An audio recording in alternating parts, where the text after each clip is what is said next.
Alright, I think I'm good now.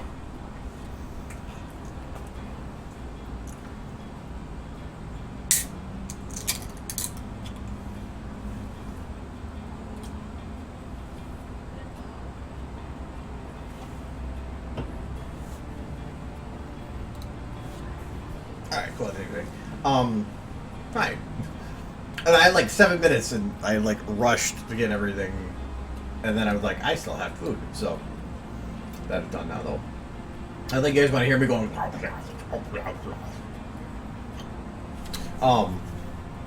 Actually, the window's open, so you get planes today. That was one of the things that I rushed through the house to do, turn off the air. It was a nice day today. What the hell the air was on for, I have no idea.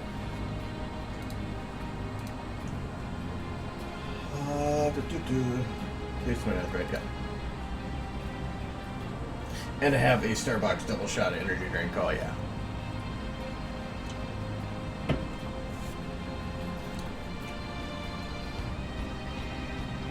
Turn that down a bit. There we go. Yeah, you will get your planes today. It's a little windy too, so you might get wind too. Who knows? I don't care. It's too nice. You get what you get. Just that there. And actually, I opened AE because it apparently my render actually worked last night, which is a surprise. I had some difficulties with this shot rendering, and I realized it was because of my sheer number of lights. Because I was going through here, and I have, what was that, 15 lights in this group. I have 3 lights in this group. I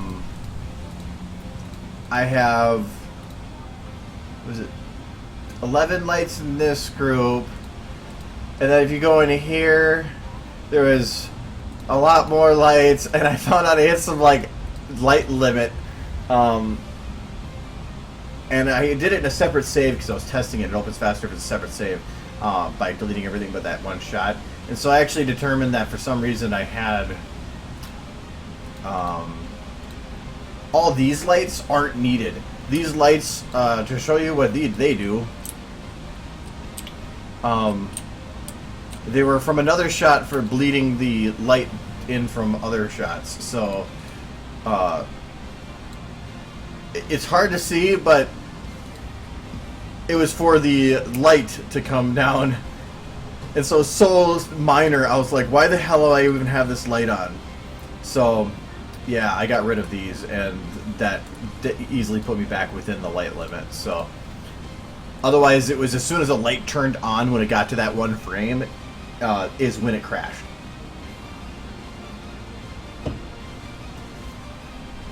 Yes, there's a lot of green. Still need more though.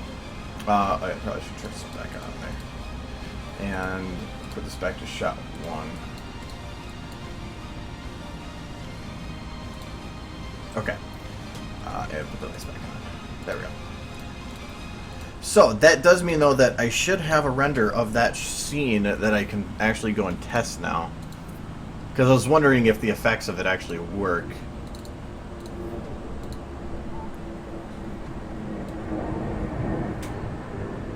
Okay, this is the render, yeah. This is test render 13, though. Oh, this pre-final wasn't here, okay. Is pre-final one of these ones? Yes. But I didn't have anything. Okay, so I want to wait for that. So okay, the render didn't work. Did I not have a? Oh, that's because I don't have the fade yet for that. Okay, so I need to get the part. Oh, it's right here. So.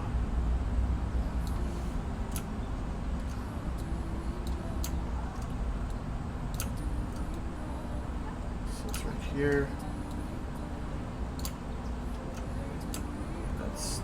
Time, and then I have a secondary render for getting the lighting to work here.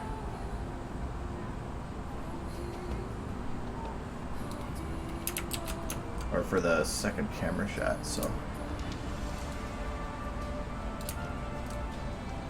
Why is that different timing? Ow! Frickin' I'm stupid, hold on.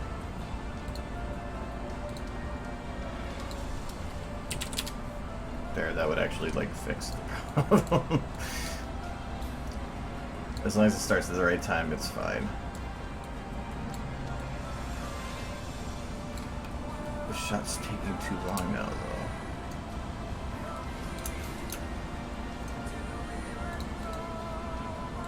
It should end right there. So why is it not? Oh, because I know why. Because it has the other shot stuff here.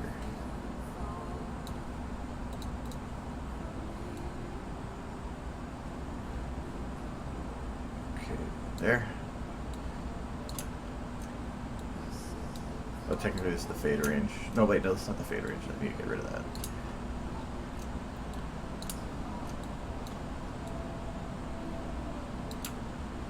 Alright, that's better. The shot is not 4 seconds, though. Oh, yeah, that's because I cut it out earlier. So it has to be here. Because this is like the pinnacle shot, so I have to make sure this works.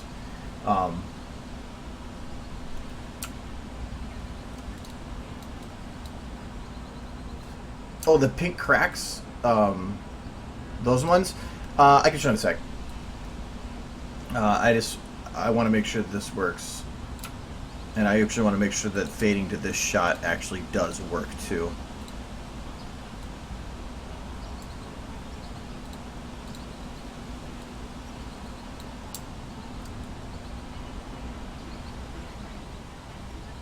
Only problem I have right now is that she's not real. She doesn't really stand out here, but I really don't care too much.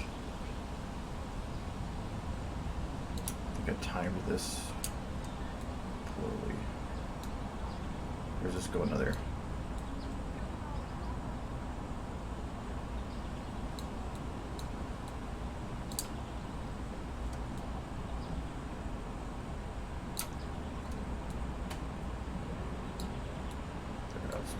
There.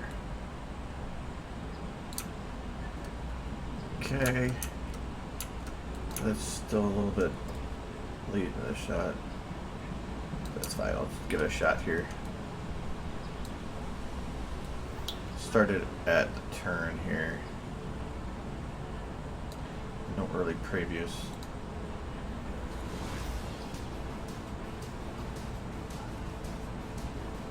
It's so tiny. That's going to be the final render quality. So, actually, let me do something quick here. I want a higher quality. Yeah, I'm going to render it at 12 pixels by 7 pixels. And so you can play it on your Apple Watch.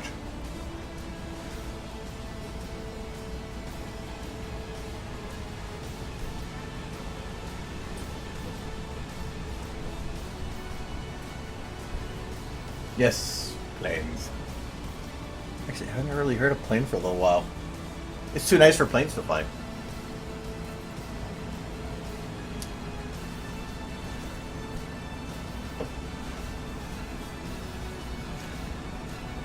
So tiny. That circle bit actually worked right better than I thought it would too.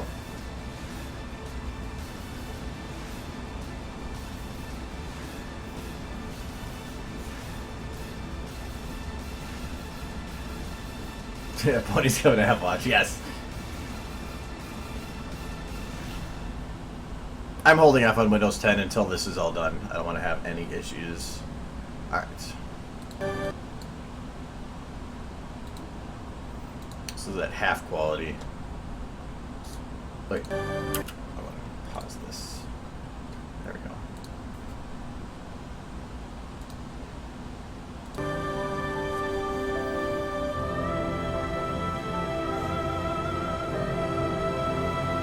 I still may go back and re-render because of the windows. I forgot to dim them.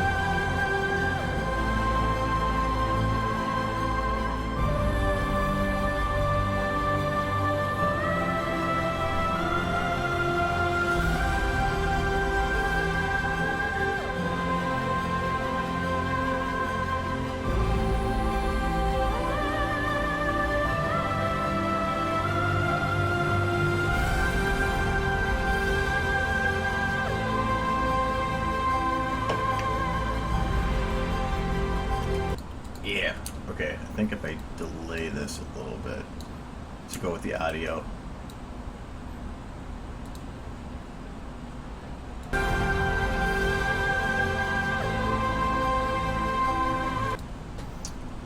It'll work. I just have to graph this out.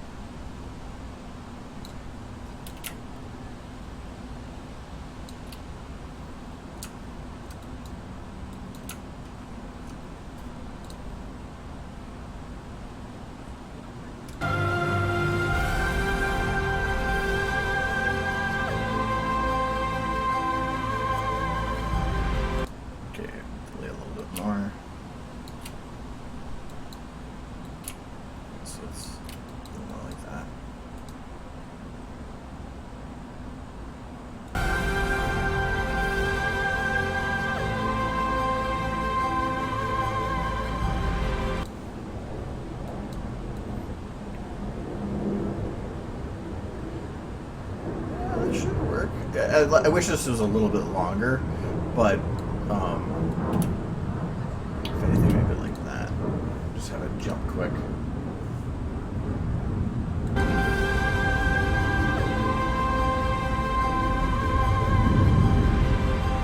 Yeah, that'll work better. One thing I don't know with her movements there, it seemed like it's kind of froze.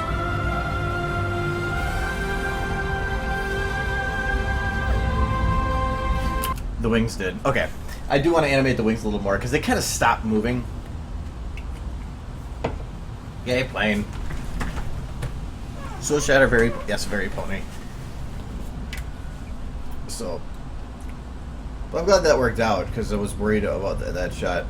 Because I mean, I was also worried about the circle bits because they stop at every frame point, so the more technically if I rendered it in 60 FPS and then dropped it to 30, I would at least have a better circle, but that actually doesn't look too bad like that, so I might just keep it like that. But I wasn't sure how those circles would look coming in front of her like that. I don't even know what that's supposed to mean, I just thought it'd be a cool idea. And it seems to work.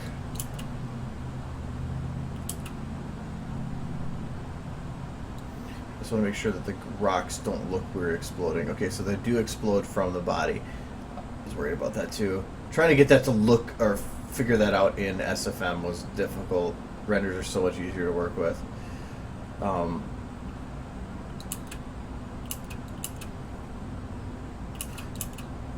going to start the alpha as soon as her wings or as she gets hit by that thing, because that's when the brightest, when the motion blur is gone, because then I might be able to hide some of that blur, that fading a little bit more. But right here, it's just her. She's moving, but her wings aren't. They're completely stationary, which just makes sense because I literally put extra wings on her to make that work. I think there's 2 sets of wings. So okay, so I do want to play with that shot just a little bit to fix just the minor things. But at least now we know it renders. Jesus Christ. Is this videos? Yay. Okay, and then with the crack thingy, it is. Let's see if I can guess which shot this is.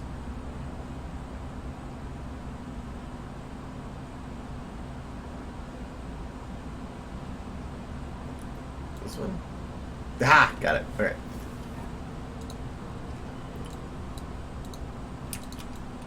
So you wonder how the cracks are done. It's a mixture of a couple of things. You notice that it's the same looking crack, the same shape.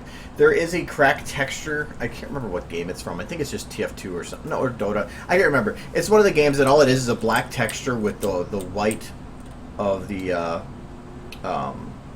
where the cracks are. And so I added it as a light gobo. So where is that? So this is, well, this is a different one for the front here. It's another light. Works very much the same now. This is the one. So it's just a light that I have affixed to it. So you can see if I grab the light and I move it, that's all it is it's a light with a gobo texture, which if to add a gobo texture is just set like gobo. Any light has a texture attached to it. Just most of them have like a flashlight texture, so that it's round, so that it fits that. But otherwise, you can add any texture you want, and a lot of it is pretty cool because you can have these cool effects of making a super bright. Like, say if I wanted to, I mean, if I really wanted to make this kind of cool, I would actually go and add in volumetrics. And as of right now, it would look weird because it would be expanding from her head. But if I drop the min,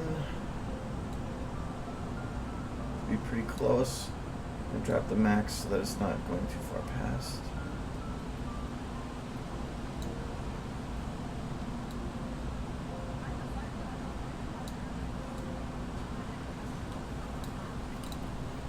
So I mean, like here, now I have it actually looking like it's coming up from itself too. So, and then by playing with the brightness, you can make super bright cracks, and by increasing the brightness, you can actually make it look like it's expanding almost. I just took a couple copy pastes of the same one, tried to make it connect to the various end pieces, and dimmed it down a little bit. And then I made it an uber light, because when you make things in uber light, you gain control of basically every control here, instead of like width and edge width and some other one are all controlled under the horizontal and vertical FOVs in a way.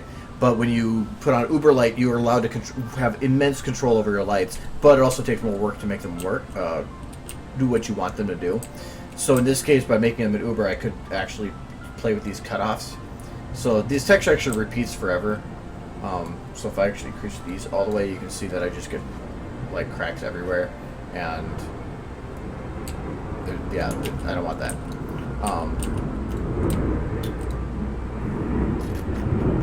There. But by animating it, I can animate the edge width out to make it look like the crack is expanding. So if you look at the bottom here with the edge width and edge width height, as it goes to that point where it pops up, you can see edge width and edge height increase. That's to make it look like it's expanding from that point. And then I just delayed the other ones a little bit so that it looked like they're expanding from that larger point. So that's light gobos are super awesome. You can do so many things with them. In this case, I made cracks, and that's one of the fun ones I like to use them for. I used it in the Full Metal Alchemist video, having it so that I could add a volumetric gobo light of the transmutation circle. So that's in the intro when they're running in front of it. That's not like an edit, that's literally floating in SFM.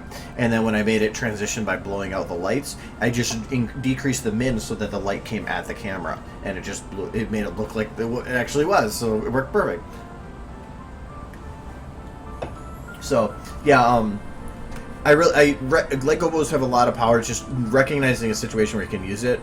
In this one, the only part I had difficulty with using the gobo is on this shot, because if it's a stationary model, it's really easy. The cracks actually on her are bump map, not the lights. It's really easy because it's attached, whatever. This wing problem here is that it moves. The actual light itself doesn't really interact or work well like that. I had it locked to the bone, but it still didn't work right. I had to animate it to try to counteract the movements, and even then it does slide a little bit. But for the camera motion, it really was difficult to see. So I didn't really care too much. So if for movie models, this is not a very good technique. But if you want to add a quick texture to a model or like a wall, it's not that bad of an idea. And you can use an inverted light, not an inverted, negative light to make dark areas to a wall, but that gets. Don't think that'll be work like a decal. It's kind of it doesn't like to work the way that you'd want it to work. Negative lights are useful, but much more limited. Like in this case, if I wanted to let's take the pony crack. This would be which one? I want to grab the one on the wing here. I think it's this one. Yeah. So let's make this one a negative light. Let's see what happens. So I'm just going to remap it to have a negative part for the intensity. Yeah, so I just make dark lines, basically.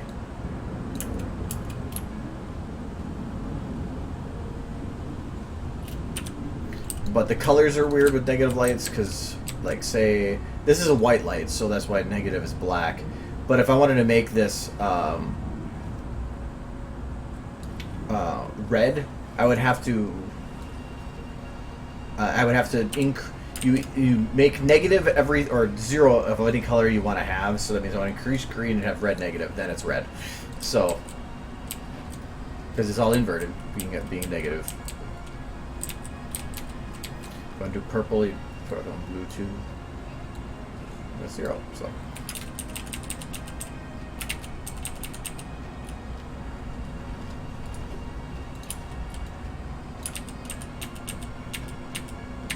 I want this thing to remap back. Yeah, this. Okay. That's broke. Okay. It's because I had actually let me group these. Because I have some of these I haven't even. This is not organized.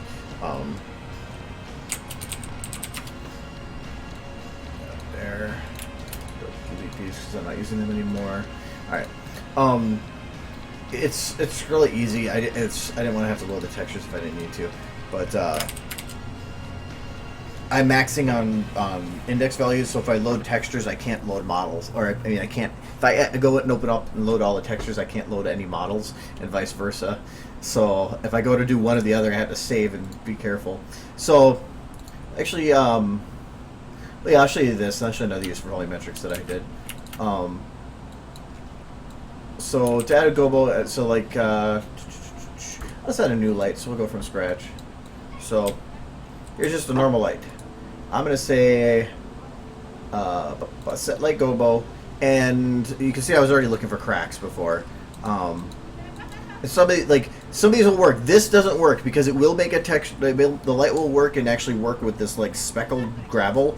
That is not going to be what you want. If you want to actually have it work, it has to have everything that's not going to be visible in the light black. So, like, this would work. This is one of the ones I used. Oh, I think I used a different one. Yeah, I used that one. Because it's black, so that part doesn't show up. This would work too. That would work, but it would be like an inverted version. And because it doesn't repeat evenly, it might look a little weird when used. That really wouldn't. One I used. Here it is. So I use that. I use this one. So I'll say I want to use, and it's from Dota. So it says ground cracks alpha. So I'm just going to say open, and now I have a light with that texture. Voila. But you can see it does repeat forever. Probably better if I show it from this angle. So I only can see it from really this angle. You know, it looks fine, whatever. But if I go and turn the camera, you're gonna start seeing these things repeat into infinity. That's because the texture itself wasn't made to do this, and it has its it doesn't have in the VTF editor. You have to clamp things. If you don't want to have to clamp stuff, the easier way to do it is to make it an uber light. Bam. That might actually fix it right away. Yeah. But then you have to deal with some of the other light aspects. But that's because it goes to the default for width and height, which is these ones. Now I can go back to infinity. So. But the cool thing about these is you can do... Let me go back and make that uber light. So let's make this a volumetric. Simple shadows. Okay, so now this is a volumetric, so it really only can see it really from this angle. From the camera's angle, you can see it as what it should be, because all of them are combined then. But from a distance, it doesn't work. But let's decrease the min, or increase the min, decrease the max, so that it's a very much shorter range.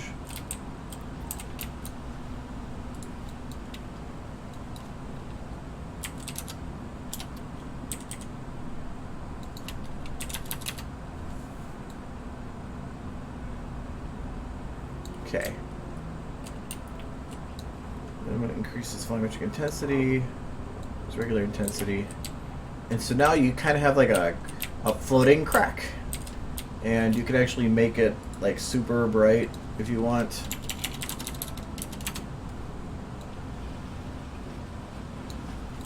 There's a crack of the world. Which is it's pretty neat being able to do that. But the problem is if you want to, if you turn off lights, you can't see it because it's technically a light. But yeah, there's that.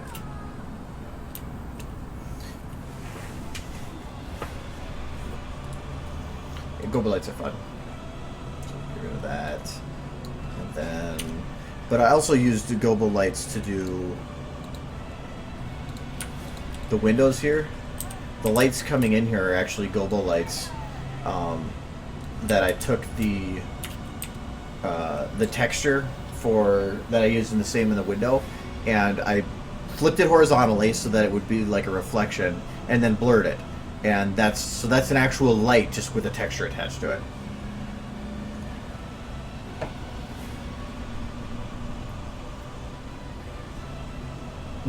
Stop taking it out of context.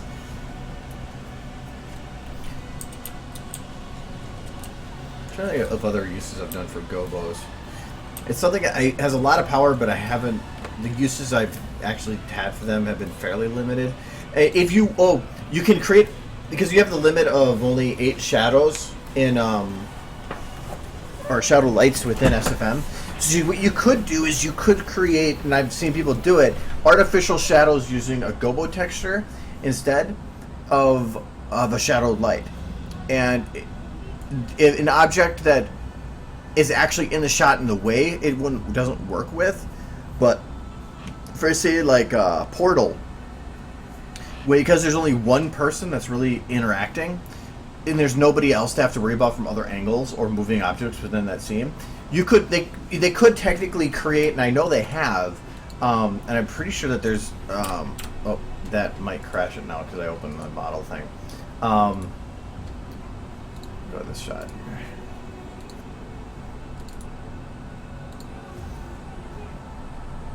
So I'm just going to search gobo, and this is actual gobo textures that are made specifically for the fact of making artificial shadows. So like this is to create an artificial shadow for a lampshade. Or not lampshade, yep, there we go. I knew that was going to crash it because I opened both.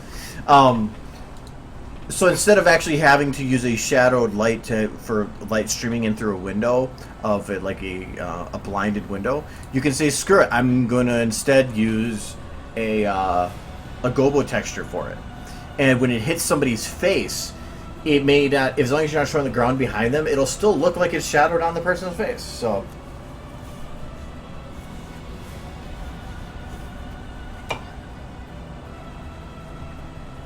let's try this again.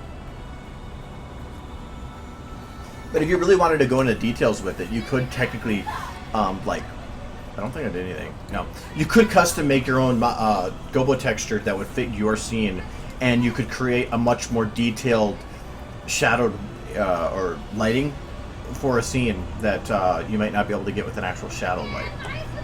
Or you can allows you to basically break the limit of having your 8 shadow lights by using any background shadows, to create a fake one.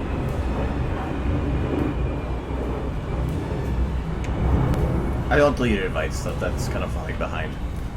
Skype's getting that way too.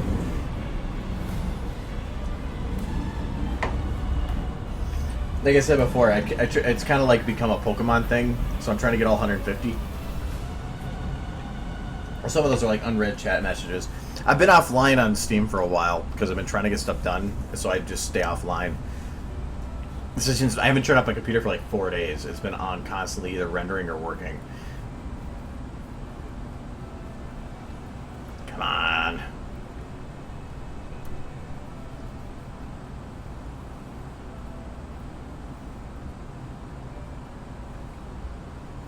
I love it always says no map loaded before it loads the map, like a troll. Like, I almost got you. Okay.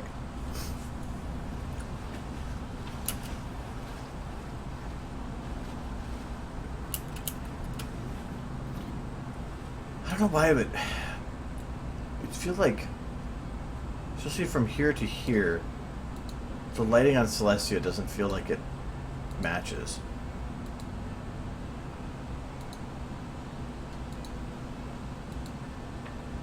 That has to do with the eyes, but I think she needs a stronger rim.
The lighting feels so different between these, but it's just because of red ground.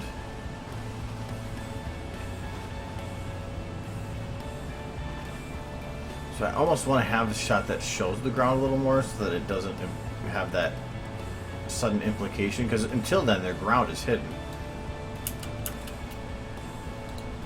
Can I get this shot up a little bit to show the ground?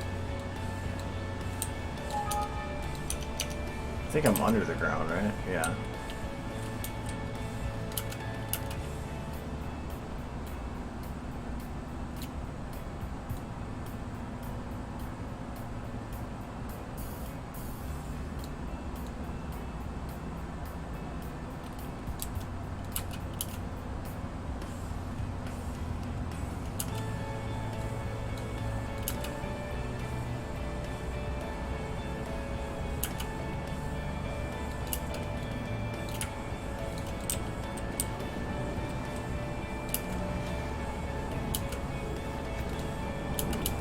The problem is not showing the ground allows me to fake some of the lighting a little easier.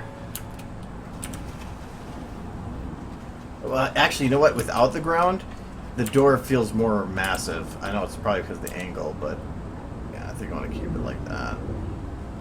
I have to just deal with the ground coloring cutting in.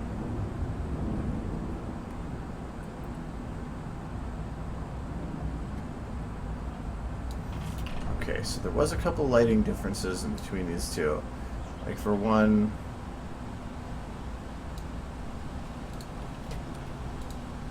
this is column lights.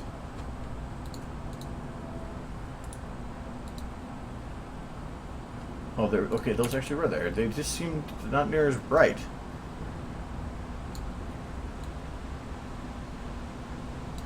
Oh, I think it's because of the angle I brightened them. I still want it. I think I want to brighten these a bit.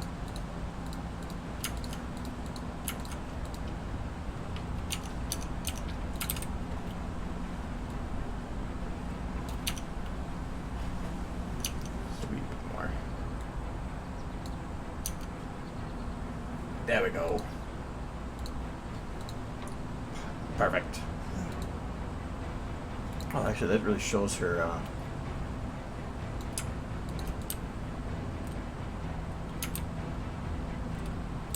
Headgear button up. So it's too much now. What if that's too much?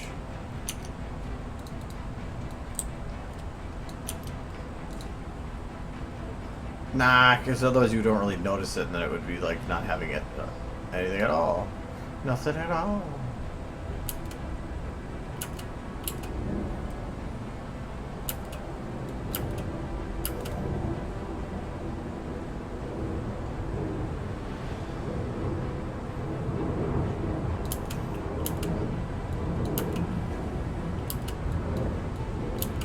I kind of feel like this starts weird. Maybe it should be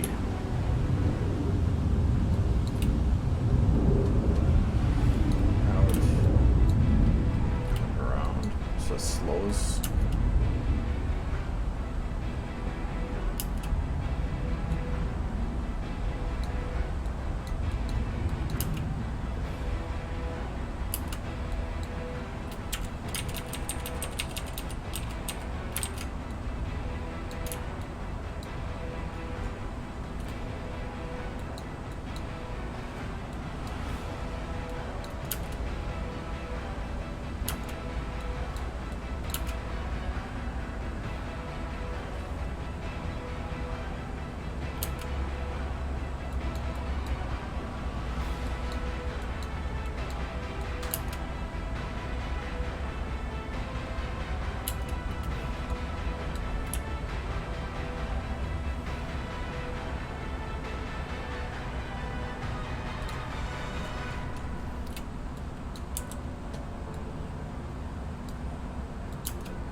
motion. Having it slow a little bit at the beginning to speed up there. I don't mind though.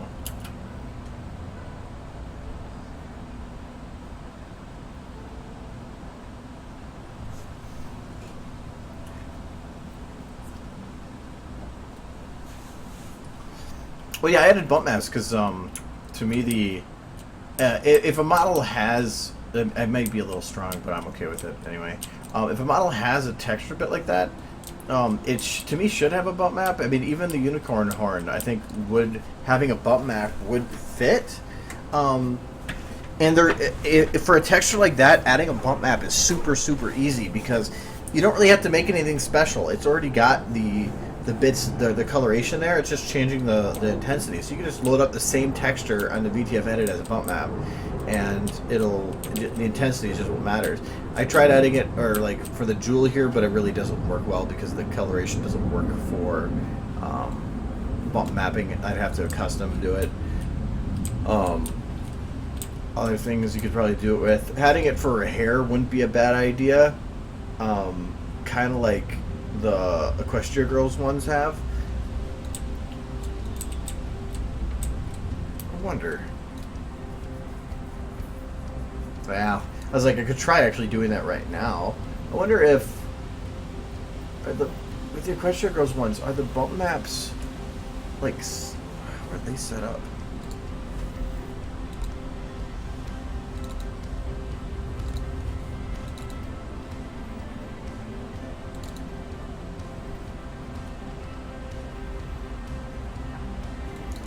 The Equestria Girls models.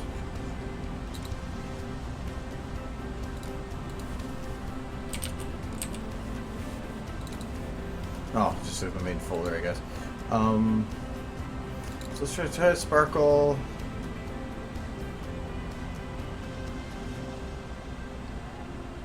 Hair. They probably have a general bump map, don't they? Yep. So that actually could come in handy. Let's see if this works. Why not?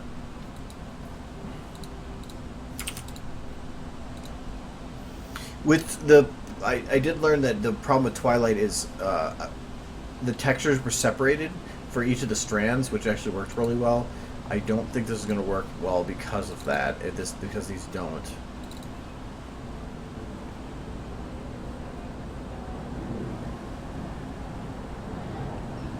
Yeah, I have ADHD. Sorry, but also some of the coolest things you do come from just random ideas, and you're like, "What? I wonder if I can, if this works." What am I doing? This is Twilight Sparkle. Yeah, I'm gonna paste that here. It's gonna be here normal.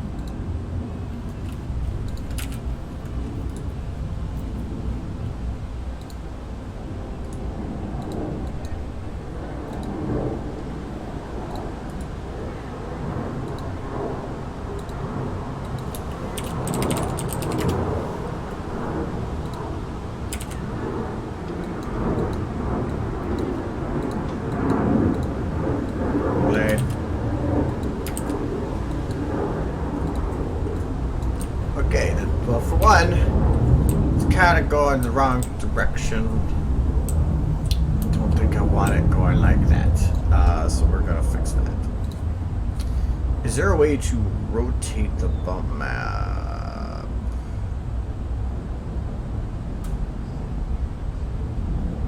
In the VMTs, yes, but not in the VTFs, which is what this is. So, easy fix.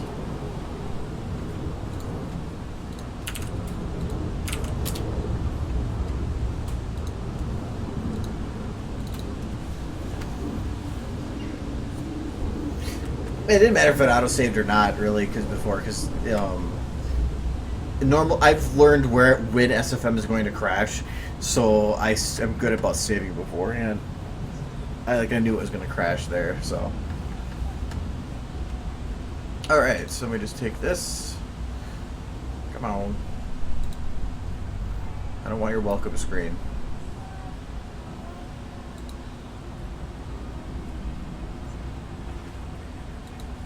I miss having this on my SSD.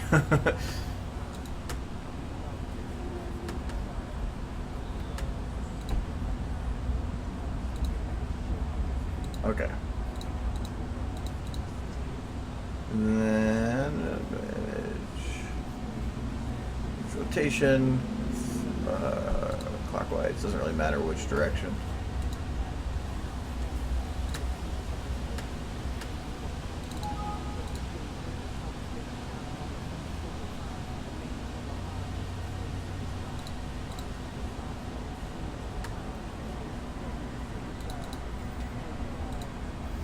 Okay, and this is no normal map, no minimum min map. Okay.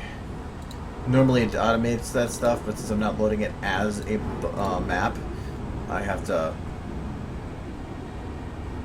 do it myself.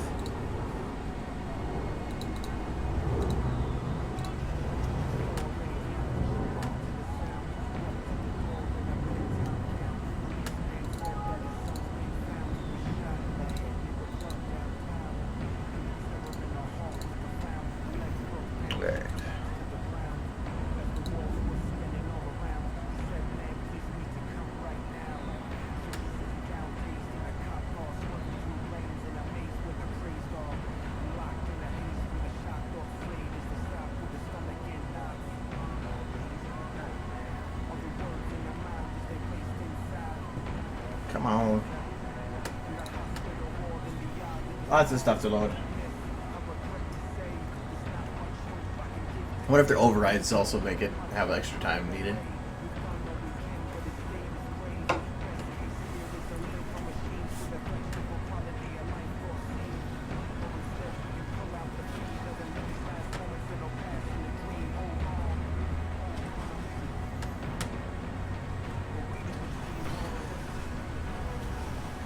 There we go.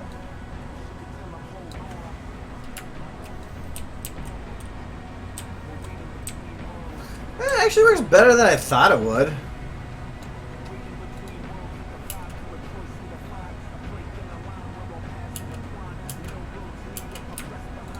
It's actually not that bad. I expected it to be kind of crappy, but it's actually not bad.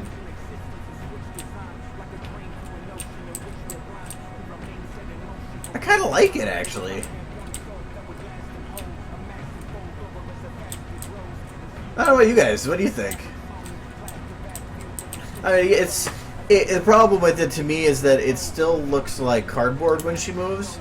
So it's like a false. It kind of, I think, creates a little bit of an uncanny valley with it. But otherwise, it's not that bad.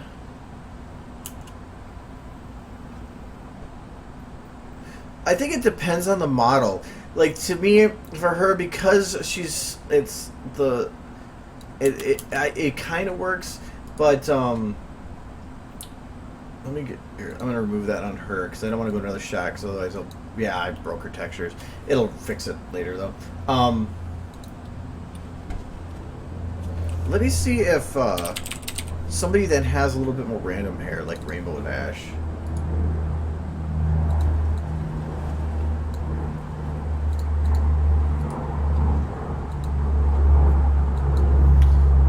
Let's see, we're going to go to here front.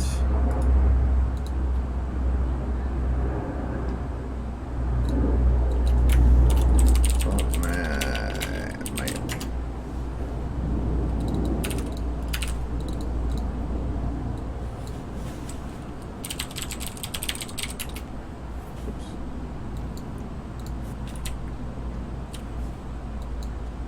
Sparkle, and then here, normal, if I remember right.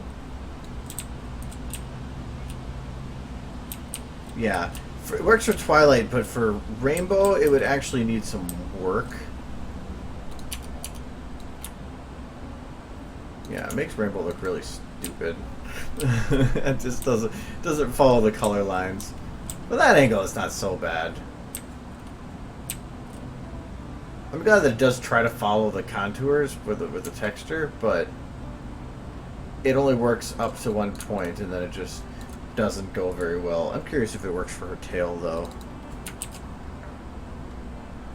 So it works for some people, probably not others. But with some modifications, it could better follow the contours that are on there.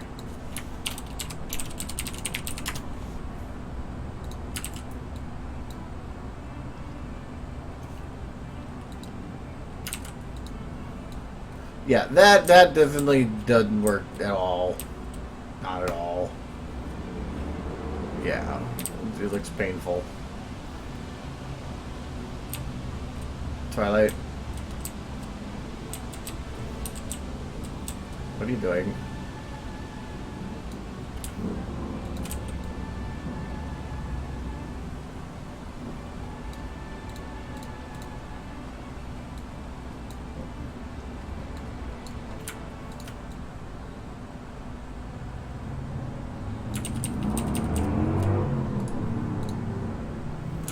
So yeah, that doesn't work. For Twilight's hair, it actually works perfect though. But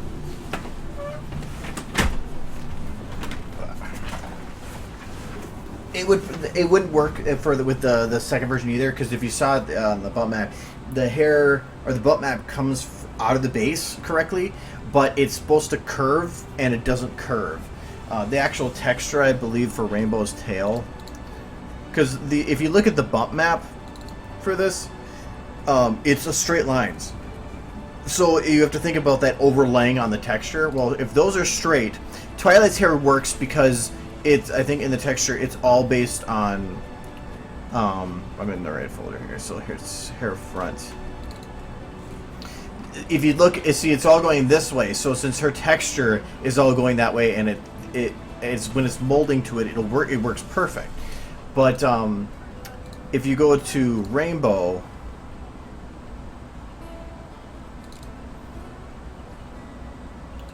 her front, you can see it actually, it curves and moves, but her tail is even worse. I mean, you can see that, well, for one, this is crisscrossing, but it works okay over here because it's crisscrossing up to that point. It might work better horizontal, but really what you would need to do is take that bump map, put it onto this, and like morph it to follow the contours. That's going to be the only way you're going to make it work. And even then, it's going to kind of be but it's about the only way I can think of to make it work. So you have to have bump maps custom to each person.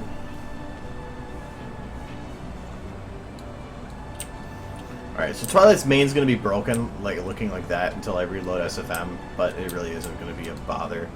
At least not for now. Well, that was an interesting diversion.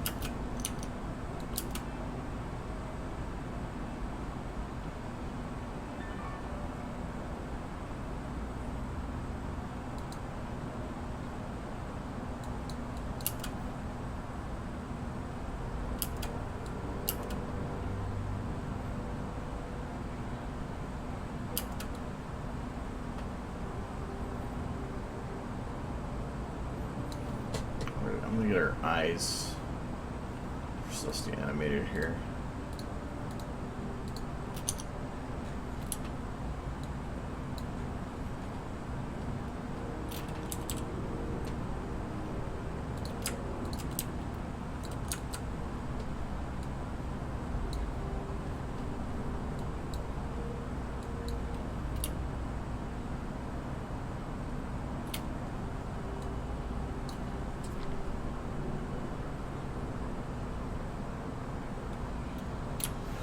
I plan to be wandering around the con quite a bit, so yeah, I don't mind.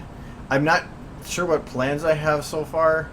I've been trying not to make plans for conventions because you'll never, ever, ever meet them.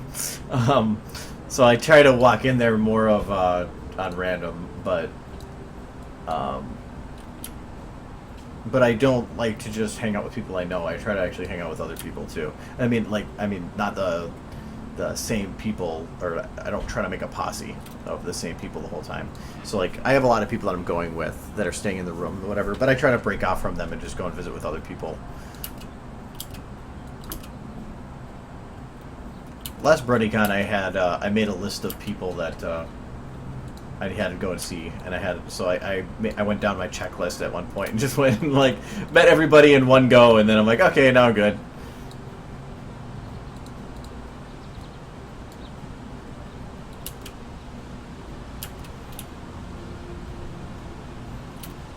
Stop moving there. Yeah, she just freezes. Bad Celestia. Bad. Bad.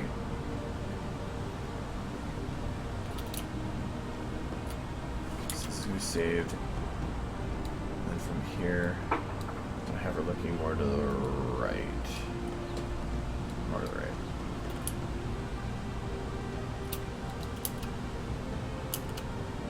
Less to the right. That'll work. Yes, exactly. Plans go astray. Plus, it's. I like going in there and just saying I'm gonna have fun. If everything is planned and known ahead of time, you're on a schedule, and I don't like that. I like to just go in there and have fun and do whatever. So.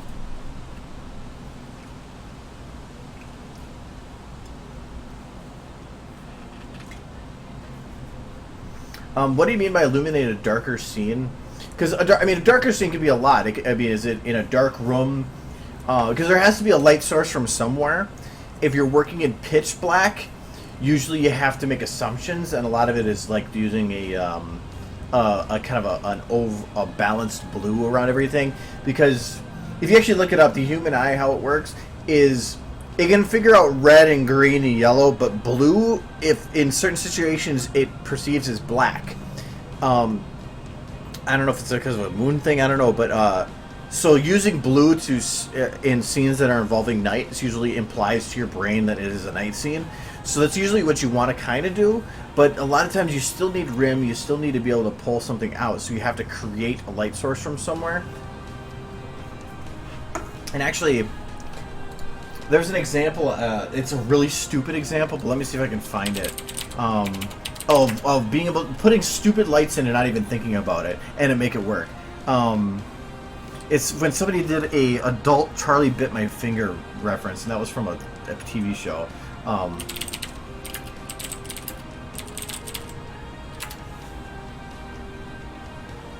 Yeah, Jimmy Kimmel here. But there was one shot because I was actually curious. I was watching a set. So they're up on this like rooftop here, and if you look, there's nothing that actually indicates to anybody in this shot that there is a red light on that side of the shot or anywhere. What's making the light? There's nothing. It's nothing at all. And so you have these lights coming in from these that are lighting the face. Even though it is the middle of the night, they're using lights to create the characters, but it still is perceived as night. So you don't even need to have a source for the lighting sometimes. So, but here, the red light's just there for the purpose of creating attention. But there's nothing that shows where this light's coming from. So, like even here, there's nothing that's indicating what's lighting his face here in a real night shot. If it was real night, there wouldn't be a light there. They just added it in to give definition. So, it's a really weird example, but it's something I noticed in there. So, if you're doing a night shot, you still have to create some kind of a rim. But if you put in just a light that is subtle and just nothing that like, where's the lighting I can show on Twilight here that would cover that kind of like here. Having this light comes in here and I have the rim, but then there's another light that expands that further. And so this rim is just defining the edge of the model. Same with this one, but there's another light that I use to actually show that this is the light source. That's why it's the main light that actually comes in, goes past the rim and into the face. This one though, coming around the edge here, really isn't. It's nice and sharp, but it's there more for the purpose of definition than it is for actually trying to signify lighting. So in a dark shot, having this bright rim here or a nice edge one would work, but you don't want to expand it beyond that to create a sense of an actual light source. Okay, how about that? I gotta catch up here. I have a video with me in it. Did I have another window open or close it? I closed it. It's on my channel. I did the ALS challenge thing.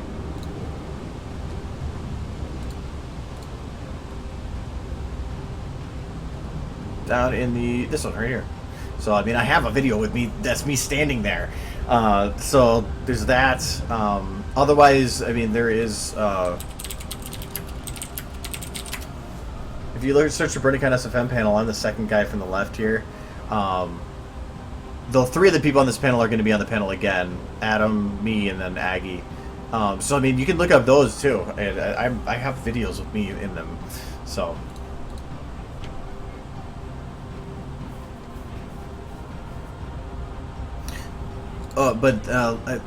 where's the example I have for the night picture thing? Of, like, night one. So, like, on this one, there was a light source coming through here. I should have actually added a rim on the edge here. This one I would have actually done a couple things different. But this one had a light source, so that's why I have a rim, but then I also have another one that expands the light past her.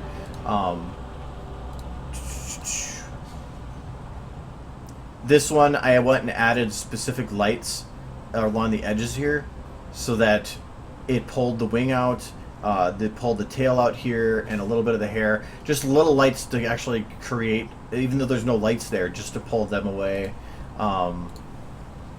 Where's the what specific one I'm looking for?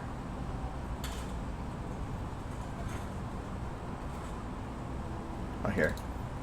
So here's a little bit of an example of that. The light's coming from here, but then I added more lights back here.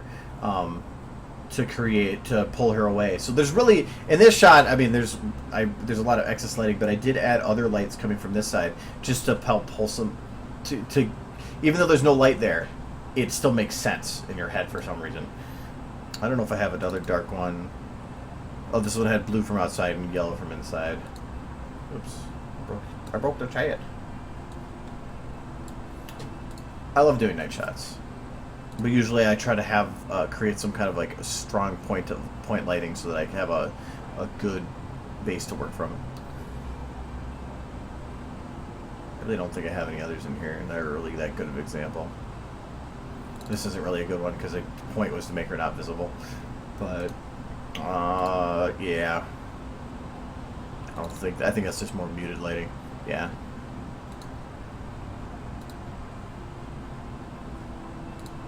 Anyways.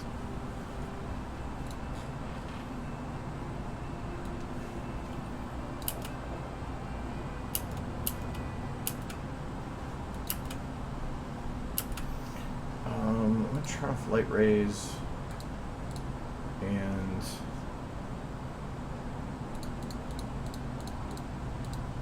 some of these bits. Yeah, much smoother.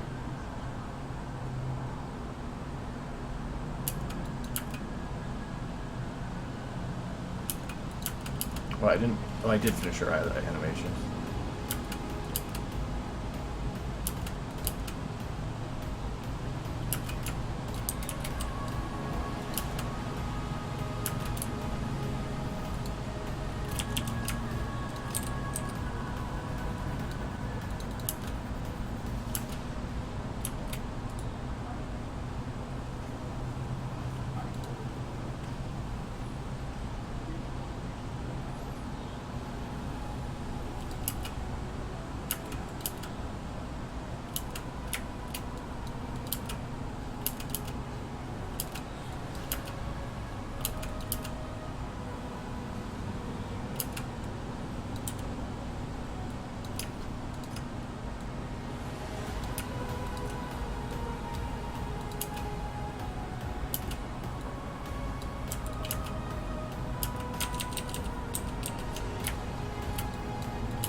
Well, and I've said before, like, when you work on a picture or something, pick something to focus on that you want to improve on. To me, early on, it was lighting, and make the point of that picture just to make that one thing look good. Who cares about posing? Who cares about anything else? Just focus on making that one part better, and like challenge yourself. So if you're like, I don't know if I can do lighting.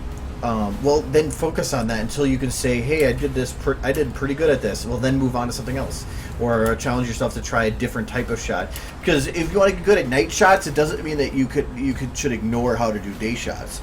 Sometimes by knowing how to do one, it helps you learn the other one better.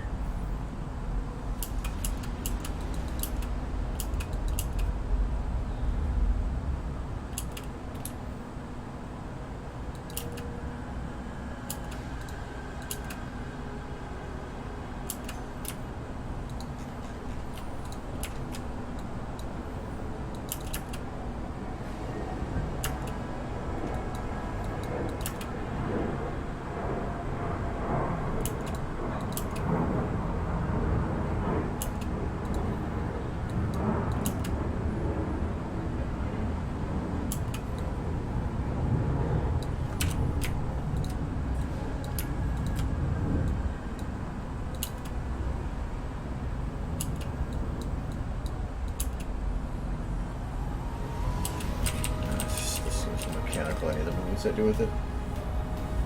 I told you it's evenings. Evenings have a lot of planes.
So she's forward.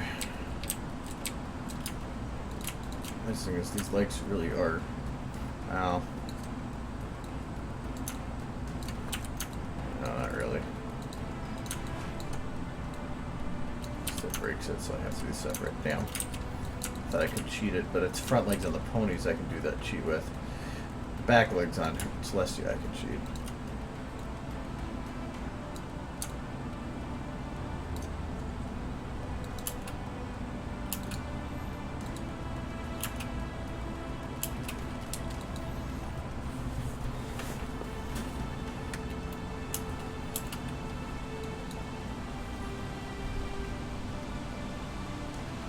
Oh, and like I usually do when it comes to like, there's not really a basis or like a thing for like saying this is how we always need to light things. I tend to do it with 4 per pony, and then but it depends. Some of you can blend 5 if you include an eye light. Well, 7 if you include some the detailed eye lights. But for most of these, if you see like for say Twilight, no, I need to find something with a little bit more point lighting. This might... No, those are even named badly.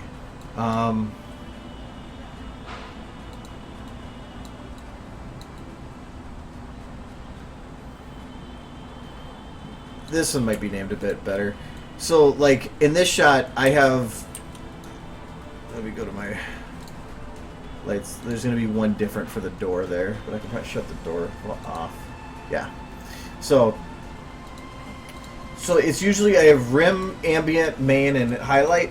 So if I shut all those off, that'd be how she looks without it. So nothing in the actual room is lighting her.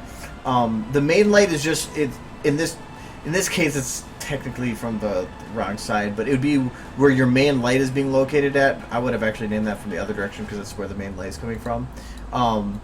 The rim light is going to be the same direction as the main light, but just with a lot closer to the edges, and it's going to be what pulls the model. That's going to be what gives the edge to the model and pulls it out from the background. The main light is just to actually give it the direction to where the light's coming from. Because without that, it just looks like an edge. But that main light is actually just creating that extra volume. Though technically, I would have made like that one the main light. And so that's why I said highlight main, because this one is showing a large direction of light coming from here. So the highlight is, I don't know if the naming's right, this is what I name them. Highlight is what I consider to be like the rim from the opposite side, and normally it's just to help pull the model away from the background instead of having it like blend in. So it's just highlighting the edge. That's the main again. So you can see that light edge without that, the main just like, it doesn't even lighting, but that rim is what causes that explosion of light on the edges.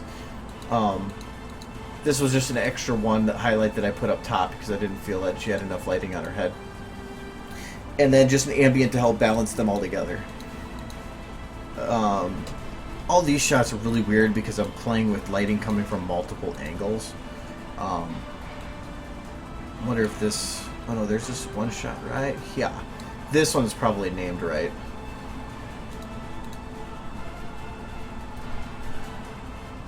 So yeah, so there's her main light. It's the light coming from that side. But just with the rim, that's all the rim is doing, is having that little edge. The main light helps give the actual... So when you look at the model, you immediately think light is coming from this side. That's the main source of lighting. The highlight, without that... where's the highlight? There's an extra one for the tail. Oh, this is technically the highlight, but I had to have it fade in because of the angle. So I had to have it come in more from the edge. But that's what separates her from the background. Without that, in this shot, this edge bit seems to blend more with the background. And it doesn't... But the extra rim there is what yanks her from there and puts her in place. Oh, you don't place Twilight. And then without the ambient, that's what she would look like without all the lighting. So the ambient is just to help balance out the difference between the edges. So it tends to be 4 lights that I use for everything. And then I have like, these ones are all the eye lights to make it so that her eyes have more of a white to them and all that. So lots and lots and lots and lots of lights.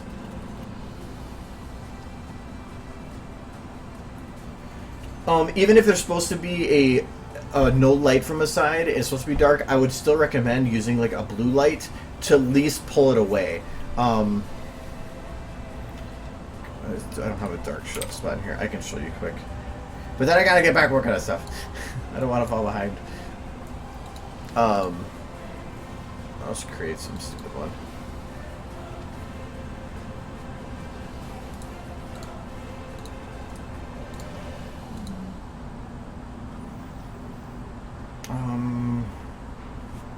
I'll just go to void.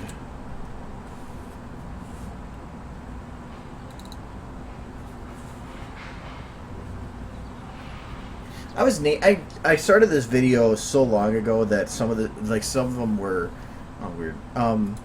Named, like, I was naming highlights reverse rim, but highlight I felt was way more defining of what it was doing. Because I don't know the names and terms of things, so I just kind of like come up with whatever seems like fitting at the time.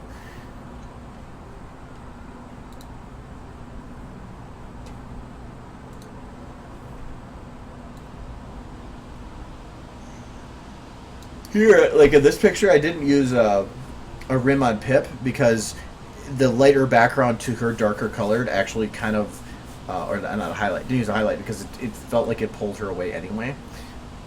And I wanted to actually keep that nice and dark, so I made sure the lighting in the background was what gave the balance to it.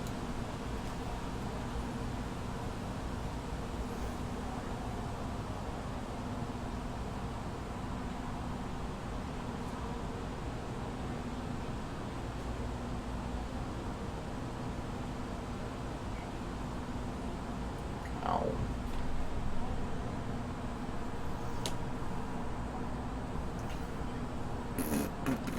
Oh yeah, I've usually used the red text, meaning that it's still loading. But in this case, it's just waiting for me to do something. I actually did basically this same thing for somebody not long ago. So let's just take a model, we'll load up. White models are difficult, so I don't want to do white. Let's do Blackjack. She's kind of white. Not armored Blackjack though. And I want to do, yeah, that one. Well, she is a bit white, but that's fine. We'll have to play with it with white paint then. All right, we got Blackjack. Yay.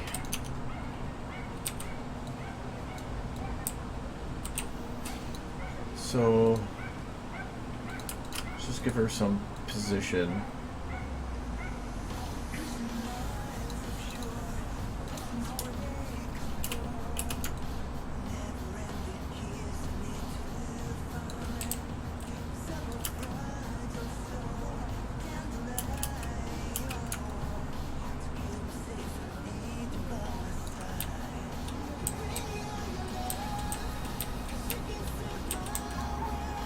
That'll work. This is Blackjack. She's way too happy. So...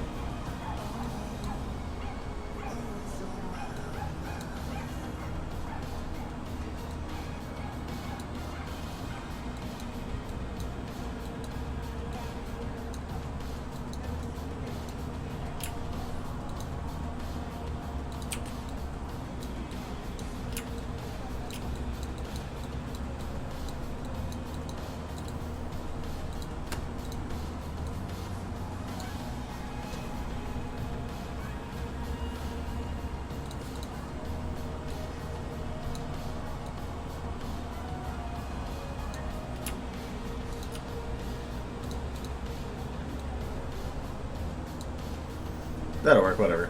Just something quick. So, let's just light the seed. Yay.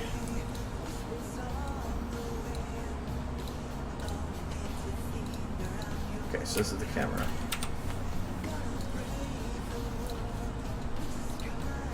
So I'm just going to make quick lighting. Alright, so we're going to do light. This is going to be...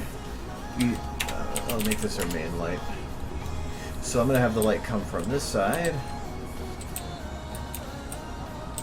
So it's going to be enough. Normally if I have the face here, I don't want to crisscross it over the threshold into the other side of her face like this. I want to stop it at the crest of her face, so like at her nose basically. So about here. So let's say this is just the main one. Let's see this bit dimmer.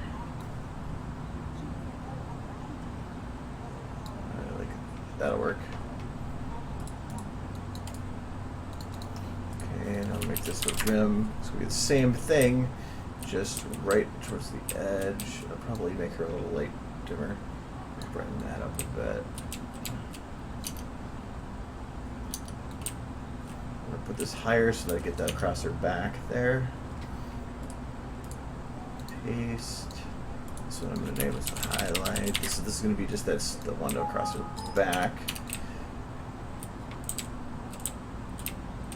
So this is just to pull her away. So that's why you can see it creates this lines here. That's all I cared about, was just yanking her away from the background. Okay, and then an ambient one.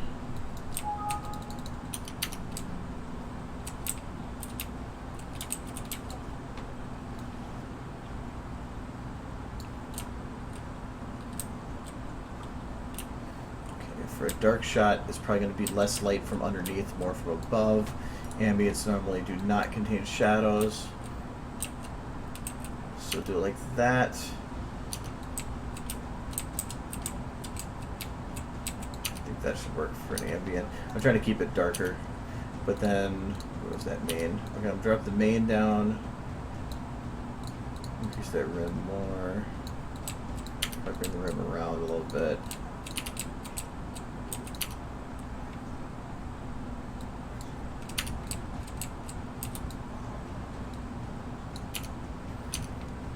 I'm going to take that highlight and make it blue. Actually, I can't really hear it because that bell is confused at the back, but that should be fine for that. And then I'm going to make another light. Uber light. Disable shadows. Cut off.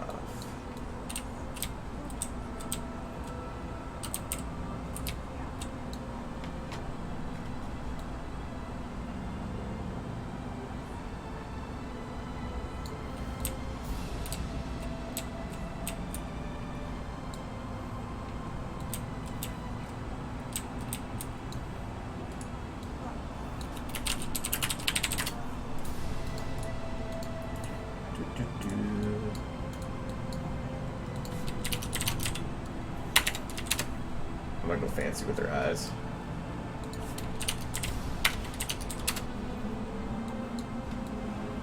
Pretty cool.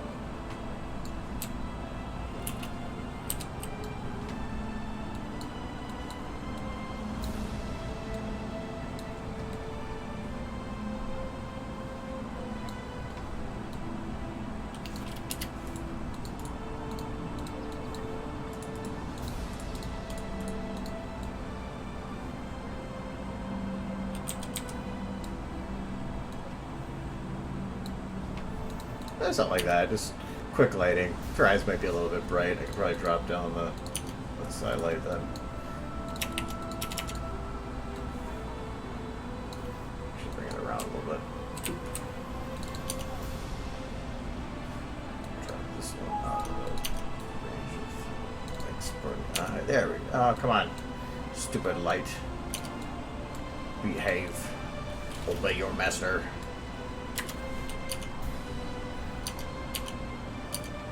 Why do you move?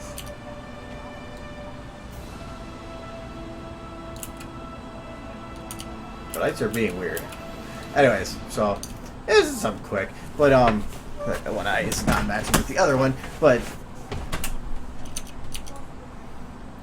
render setting is 64.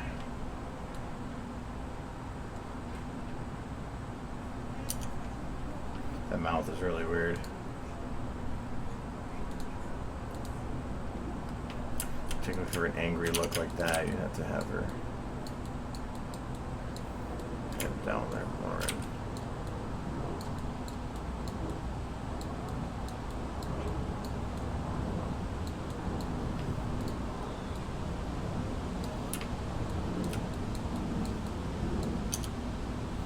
Something like that. I don't know.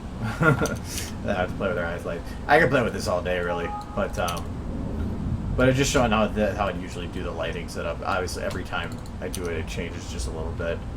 But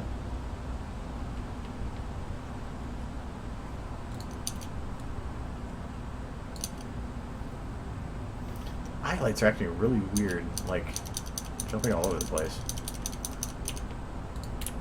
Stop, behave. So it's really weird.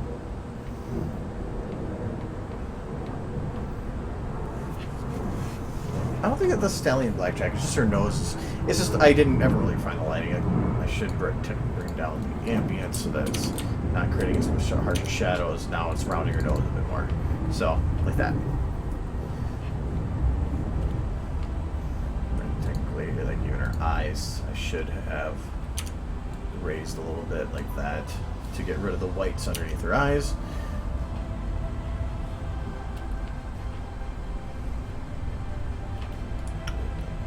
This one, paste it, and then let's put this on the other eye here. Copy this one. So you can have tons of lights per model and still get away with something that looks good. Yeah.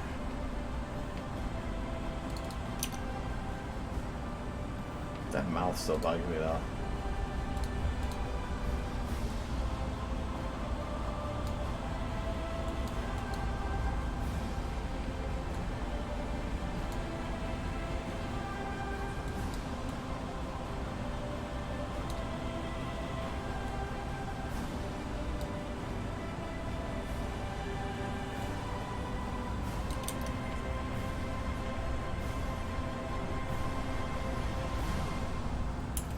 Yeah, but even then, like, if I were to make this more night, like, just for in the middle of the night, I'd probably, like, change this light to a blue.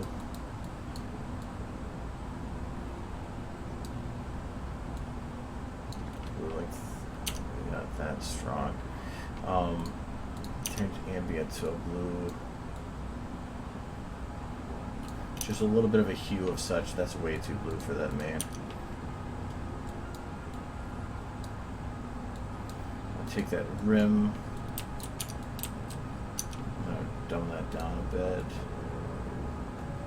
Mainly because of the legs and stuff. Make that also a little bit blue.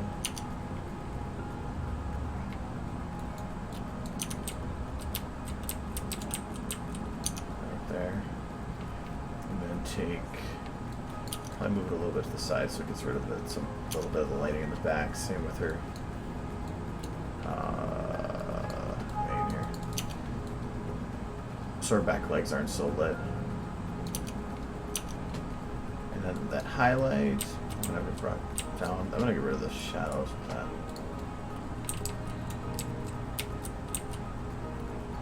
make sure I hit the legs and less the face.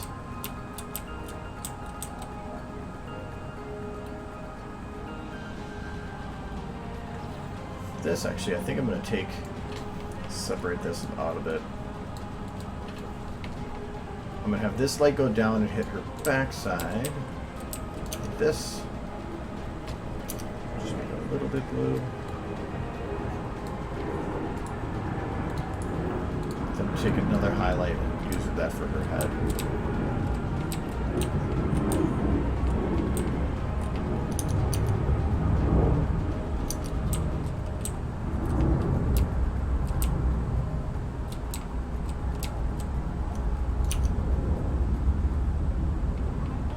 Yeah, that'd be more like a night shot, but her eyes are a bit bright.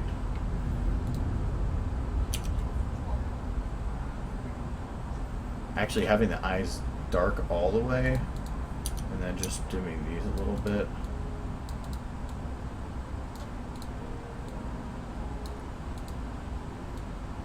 Because the eye socket should reflect, so a little bit. What's that? What is with the eyes not behaving? They keep jumping.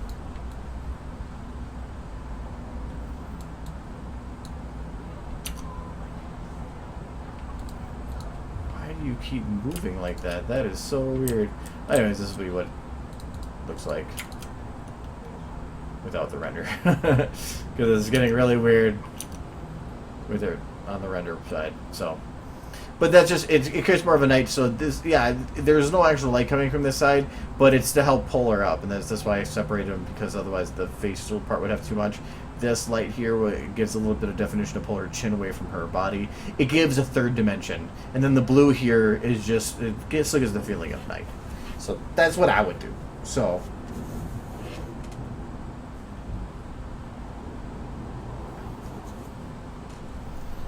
it's perfection. Even examples are going to be right with their arm. Bad texture there or something.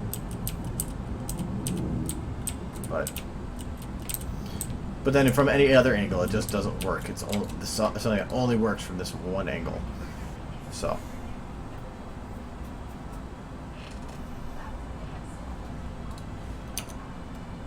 Actually, let me check. I wonder if I can load in that animation I had before. See if it works in there. Should work for the bit as long as I stay at this angle.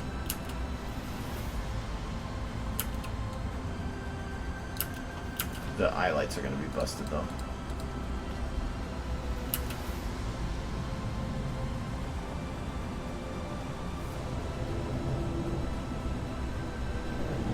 This is made for derpy, so the eyes aren't going to be exact.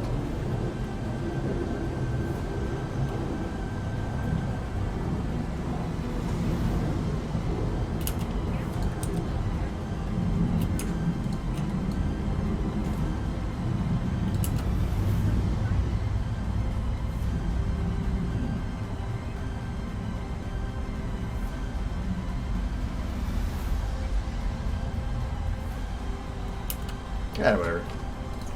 Alright, back to other stuff.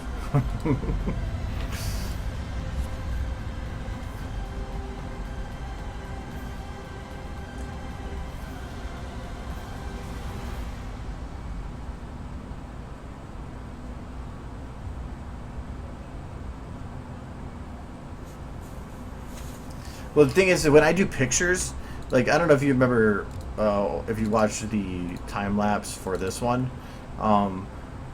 When I did the lighting for her, I spent forever refining it just to make sure that like the lighting was coming up in just the right places around her. Plus, like the way that it reflected off her armor, modifying the files that reflected off her armor correctly. I think I had like 2 lights just to animate or to light the wings correctly because I wanted this to be just on the edges in black wing. So I mean, there's a lot. There was a lot done to this picture to make it work. So, well, the general, that's how I do the lighting for, like, what goes where. There's still a lot more that goes into how I choose what goes where, so. It's like, wow, this lighting's really bad all of a sudden. Well, yeah, because I turn off those in the back. So, yes, they seem very out of place. Yeah, I was trying to give Celestia a little bit more life here.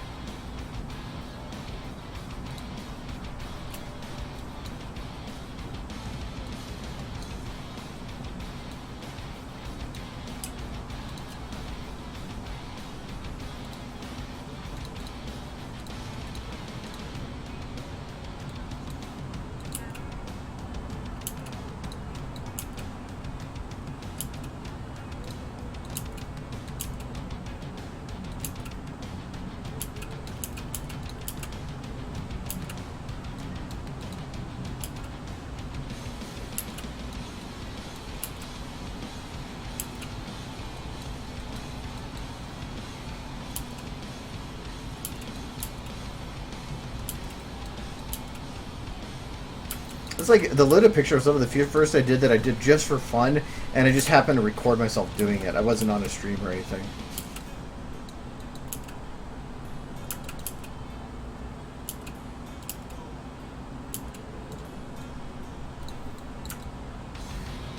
I miss being able to do pictures just like that. I just haven't had the time. I do want to do some more, though. I have ideas for animations, but videos or pictures I tend to not have so many ideas for.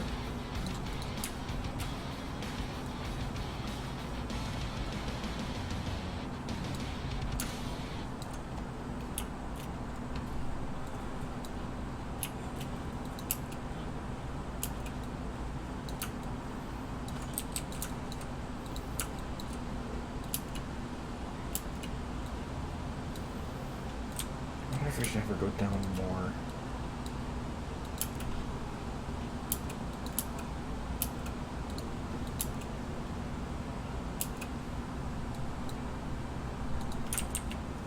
Undo everything first. I'm going to change the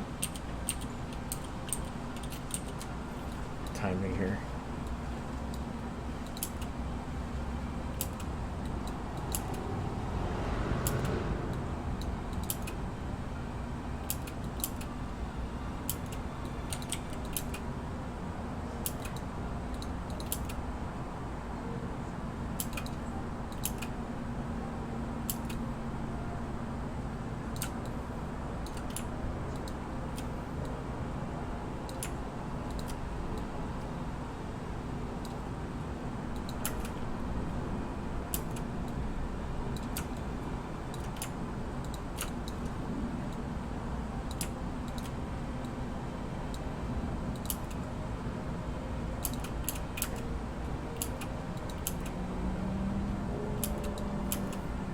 I'm gonna seem a bit exaggerated, but I'm not really caring.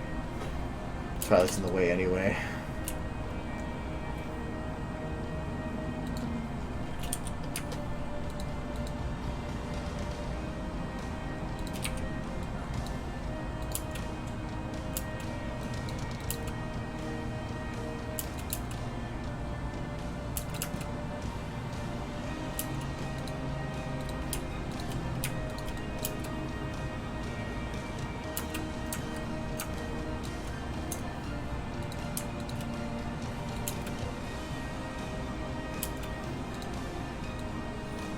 I like that motion a little better.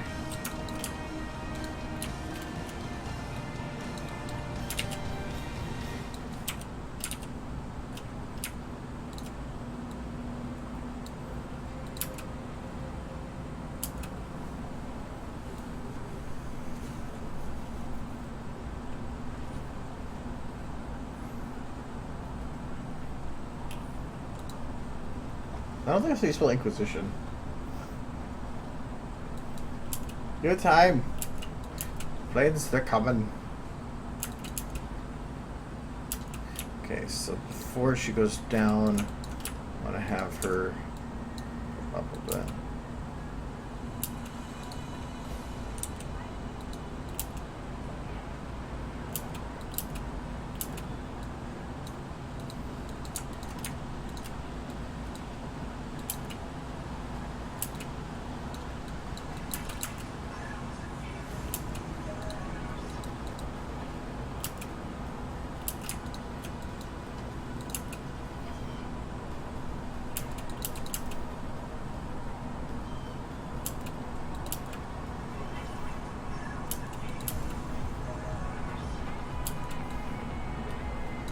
That should work.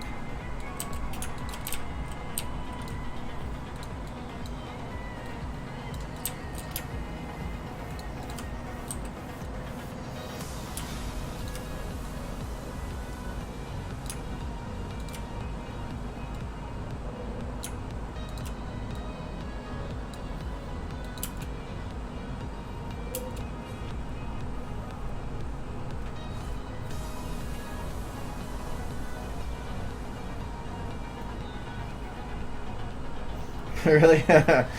It kind of read like a duck made it. Inquisition or something. Okay, I would also, I'm going to move the chest to make it more fluid here too, but I'm not going to do that quite yet. So I need to have her go down here, so about here to here maybe?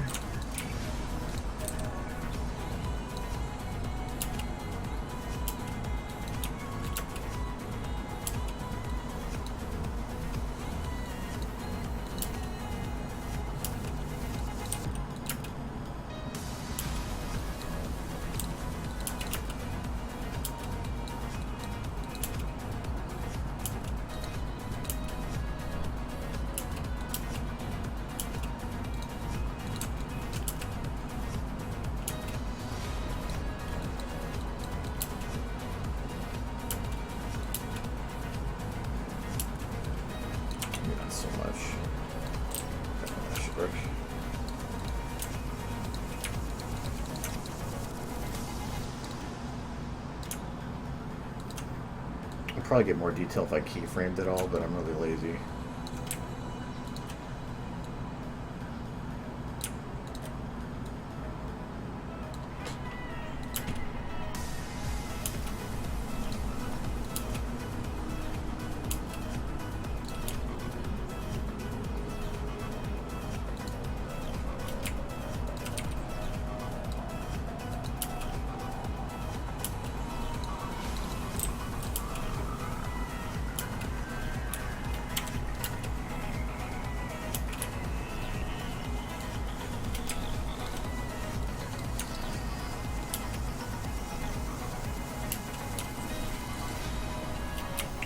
Okay.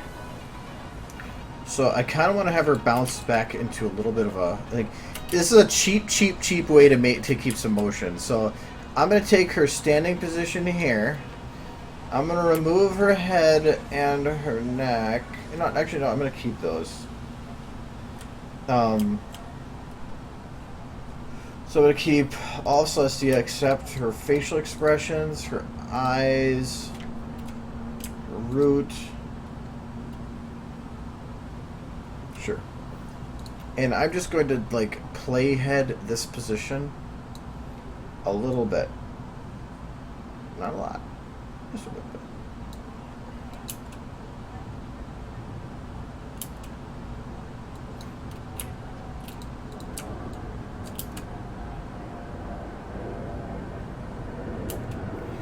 Like, actually, she goes down here, and then Twilight starts to walk away. I could probably use that for her to slowly get up into that her old position to like she's following without having to animate it. So if I want to have her looking up there, so I'm gonna paste a little bit. It's not copied anymore, is it?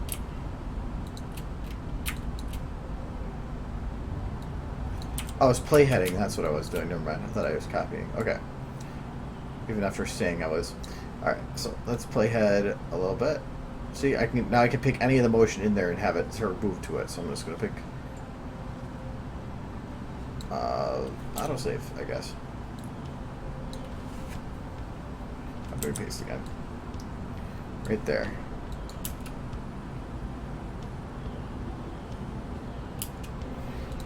So now I have her doing motion to follow Twilight. Even though I didn't have to animate it that way.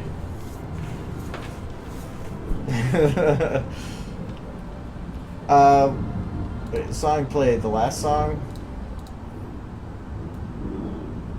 Oh, The Balance of the Universe. I used to listen to this song on like repeat for like hours because this song is awesome.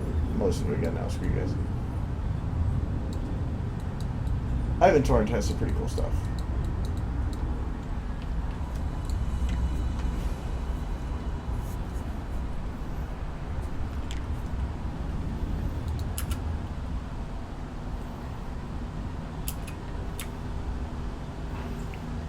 So I need to make her eyes follow Twilight.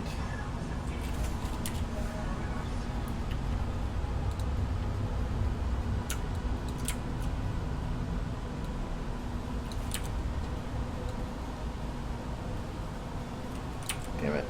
Her eye position actually makes that difficult.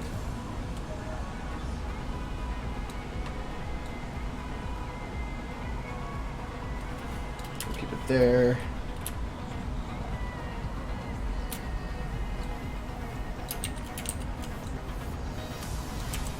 Actually, it's the only way to make it so the eye fits there. Oh, I might have to just use the left and right sliders then.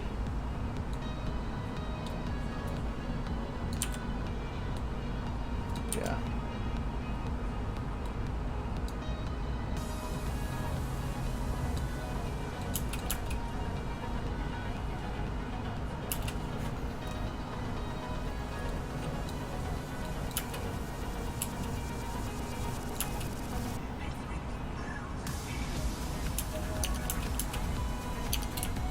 I think I want to have her head move to a little bit lower position too.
Got her step backwards, but I wonder if we should just have the leg lift.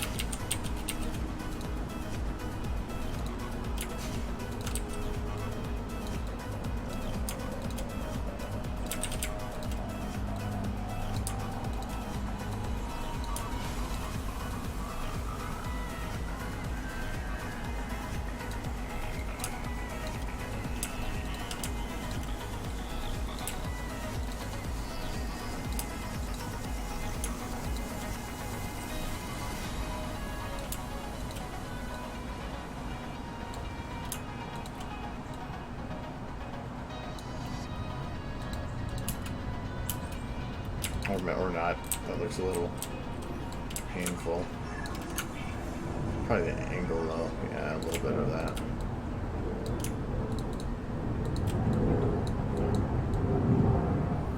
I just don't think his legs are really built well for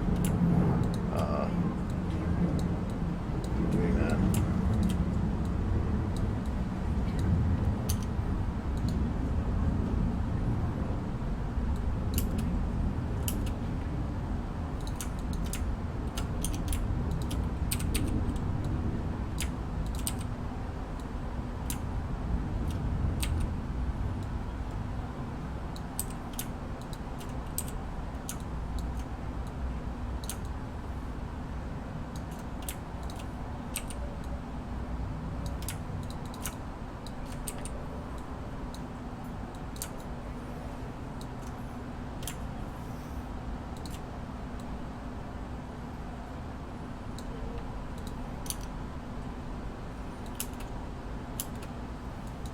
Just doesn't look right, because I think that it's she'd have to pull it up this far to really have any chance of making that work. But no, it's like, ew, there's a twilight there.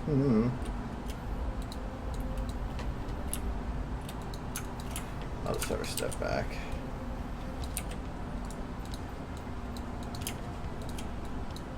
Not really step back, but adjust the leg. Oh, screw it. I will have to step back a little bit.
the head movement I keyframe because I'm doing other movements with it.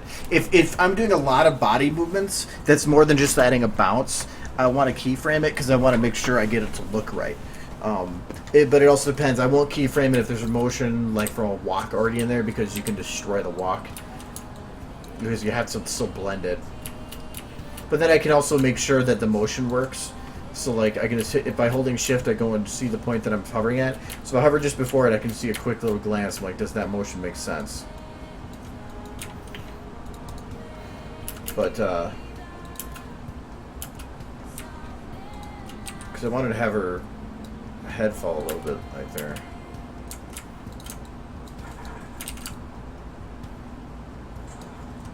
And actually, for her, the motion, I probably should keep her front leg in the same spot. Or this leg, move the other leg. So where is that bone? This one. Plus, I can do this. If I want to fix the leg and do it to the other one, just in, go put the foot back to the old position, and readjust it to that spot. Get your mane out of there. That's kind of going to be in the way, isn't it? Okay.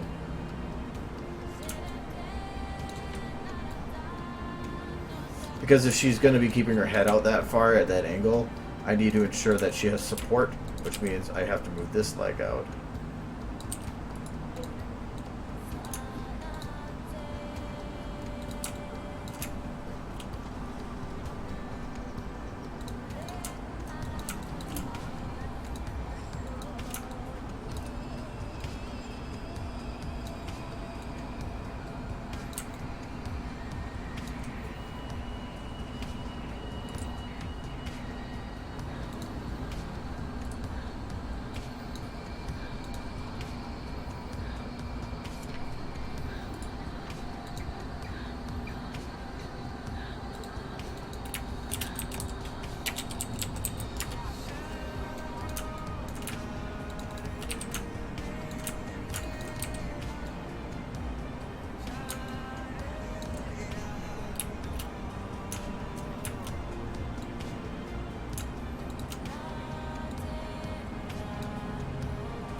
Scary.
Like kind of breaking the hoof there.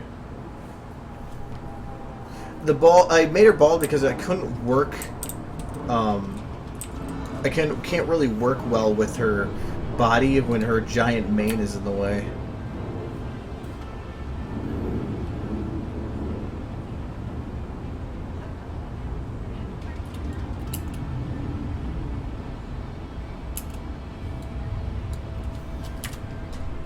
I'm just gonna button that now and figure out what to do.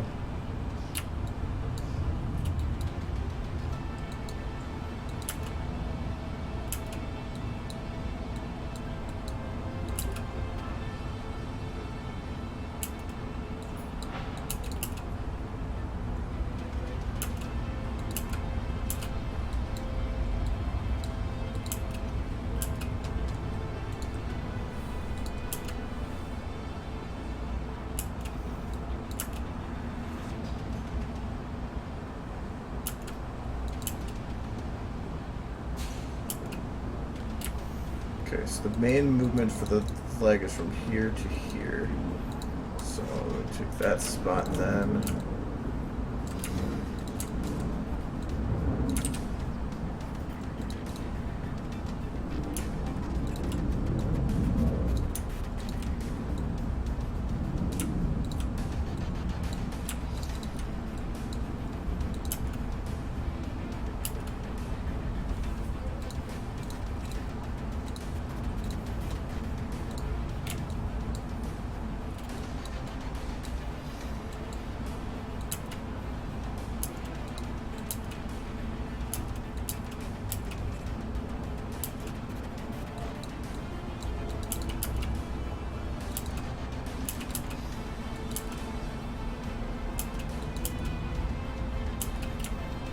Okay, from here to here then, I need to add in the motion of her dipping.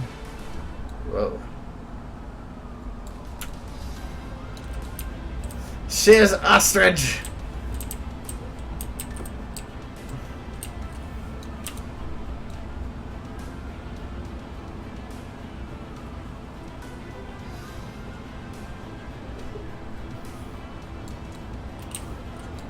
Kind of funny.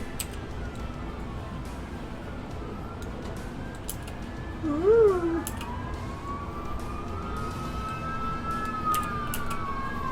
Those aren't planes. They've caught me. I've defiled their Celestia.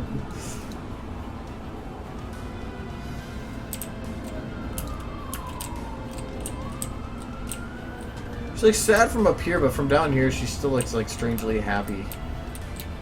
It's just the lighting.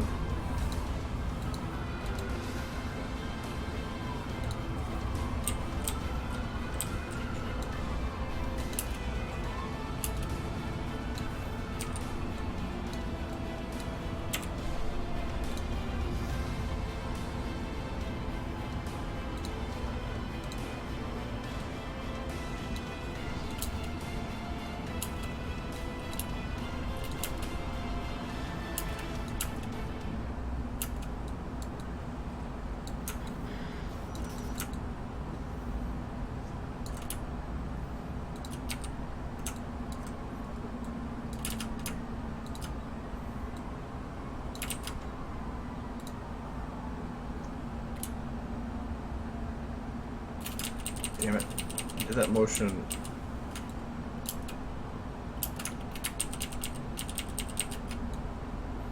And I didn't have the foot locked.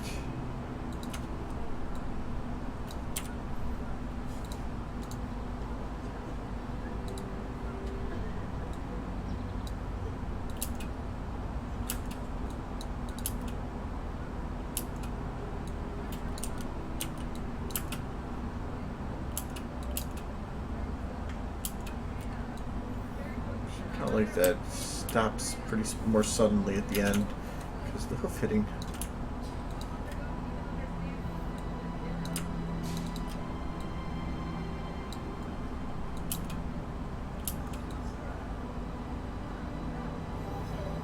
For some reason, this leg right here is not bending right.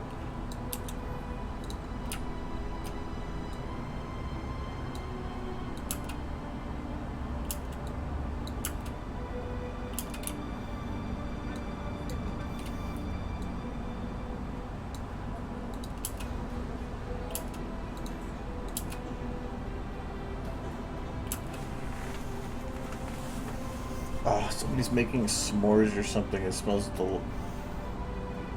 they're like wafting at it, like to get rid of smoke. I'm like, no, keep it going. It smells delicious. I could people watch.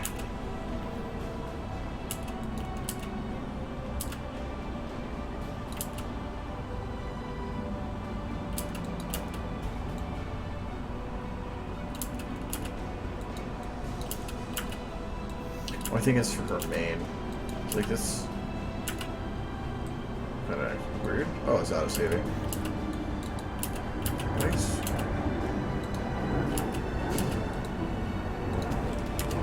Okay, I'm pretty sure something's acting up here. There we go. For some reason, my keyboard wasn't working. I think it like crashed them. Yeah, there's somebody's making s'mores outside. It smells delicious.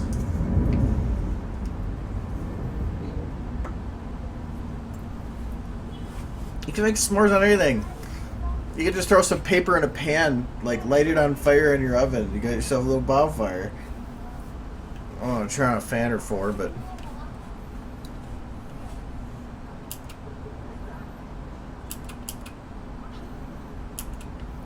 Okay, so for her motion down like this, I'm going to have her head go up just a little bit and out.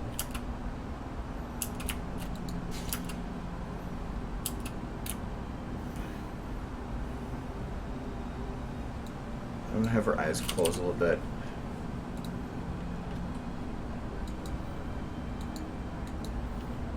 And then open slow.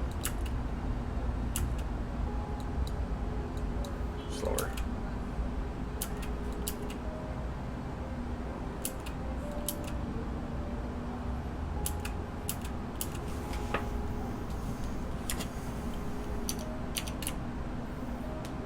She's hairless for a reason. She's hairless so she can dance. Stay alive, stay alive, stay alive.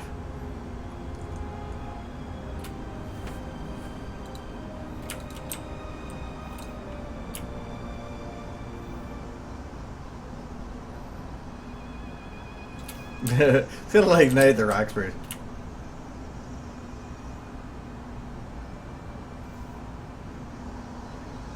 I forgot what the song was that they play.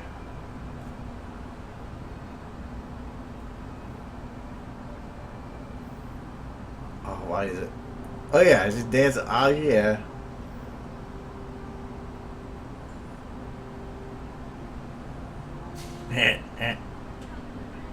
Okay, sorry.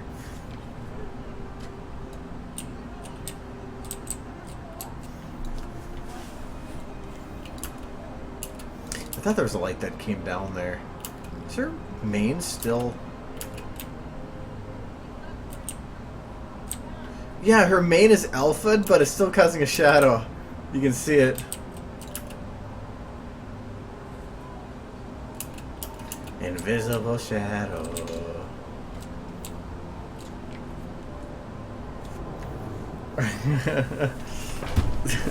You guys want... Oh god, my chair got... Ah, there we go. You want Meatball Parade again? You know, it'd be easier if I put that on YouTube.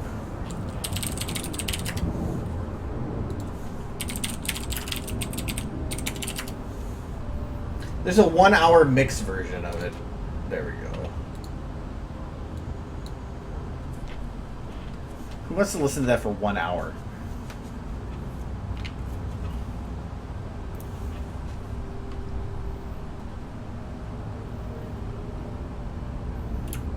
I have an idea for something. We need to make a new Celestia.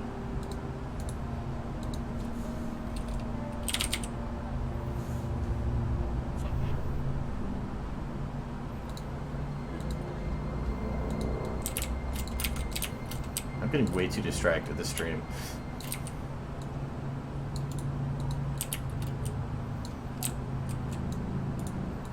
Keep those lights normal. Okay, so we need to find... So I'll have... Just like up... That... Actually, I can do both like that. Work better that way. Like up, like that.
Okay. Got that. Still gotta select them. Okay, let's see if this works. Wait, I gotta have her.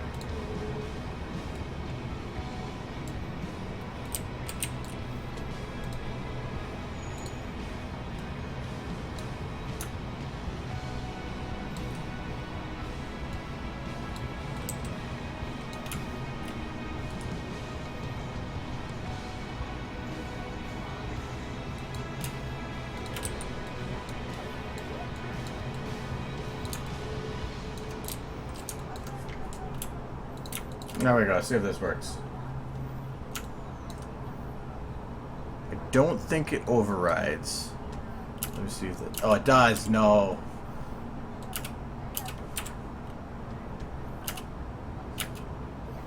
Actually, I have an idea.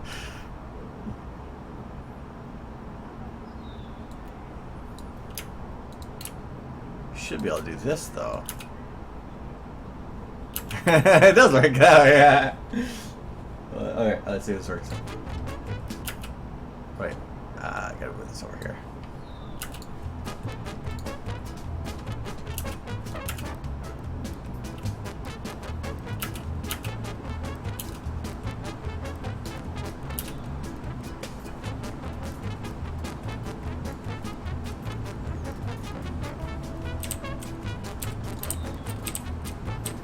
Ready to go, come back here.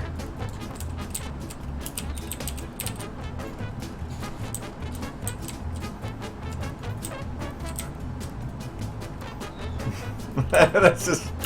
I don't need to do anything to it.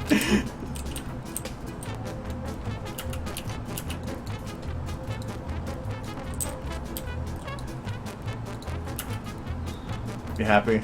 That's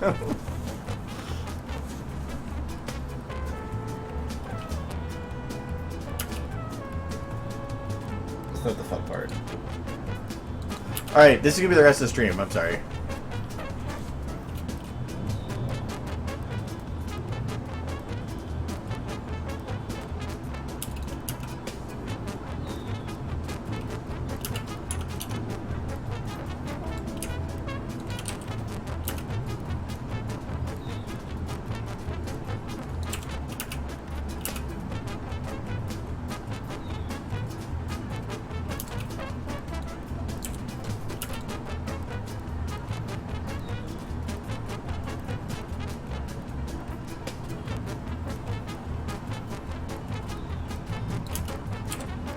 Okay, I'm good.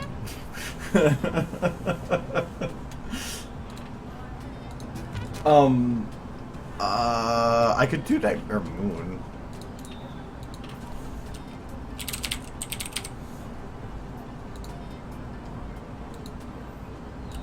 Because they're the same model, technically.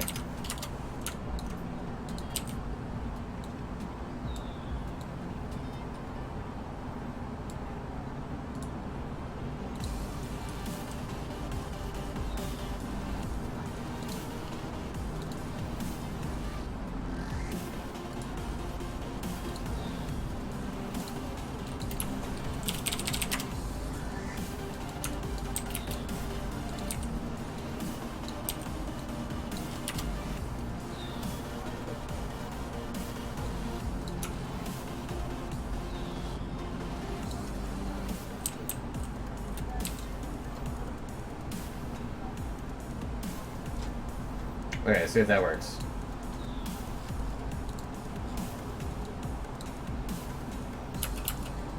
What the hell? Let's do, oh, let's use forward 8 time, yes. There, does that work?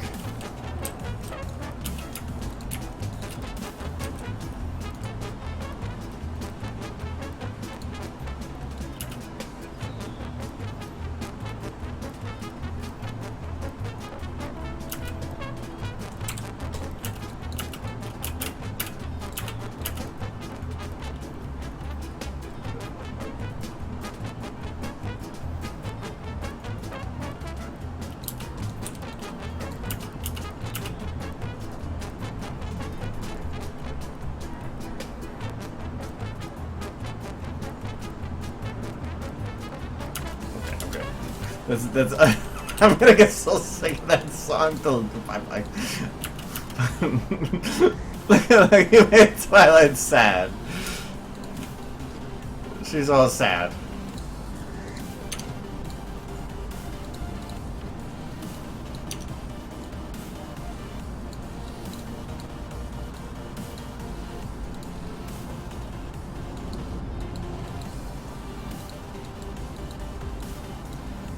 She's so sad.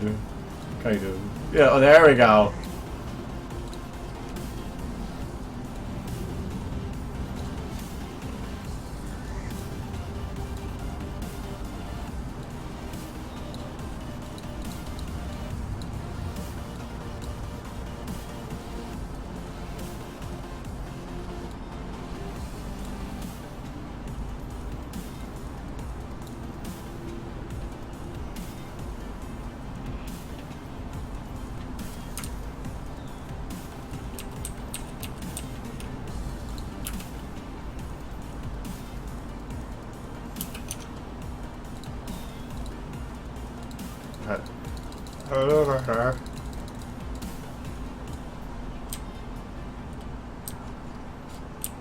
Wow.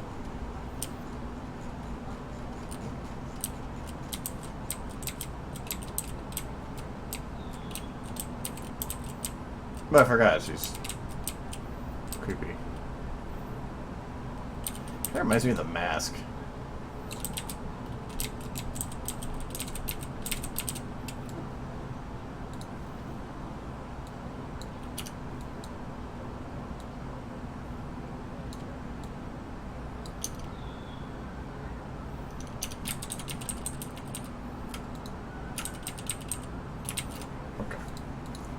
Back to stuff. See, I go well bomb wabbit.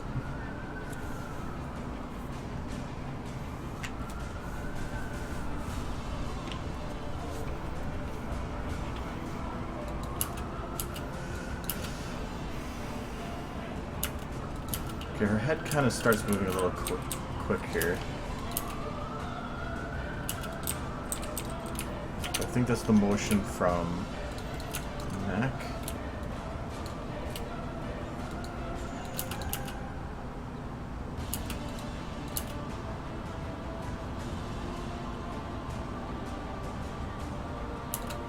Okay, her head kind of stops after the turn here and just hits like top end. So I want to have her head hit that spot, then keep going just a little bit.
Yeah, I think The Mask, if it wasn't Jim Carrey, would have been pretty bad. But it's the same thing. What would they say with what was it Pet Detective, Ace Ventura? If anybody else did that movie, it probably would have sucked. If he was the only person I could think of that would actually be able to take that character and turn it into what it did. But it also became partially what he was known for. If you're too good at something, you almost become typecast for that type of character. But he's always been known for like the rubber face, weird. Seeing him in serious movies is weird.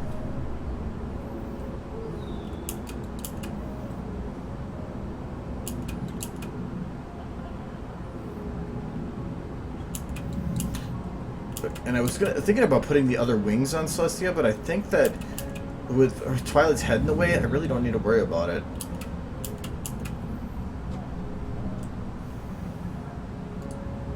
So let's remove overrides.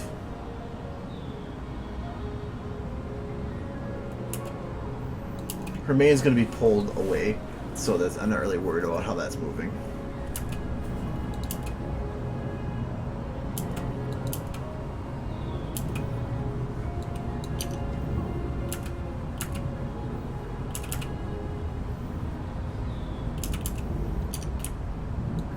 Okay, so from here to here,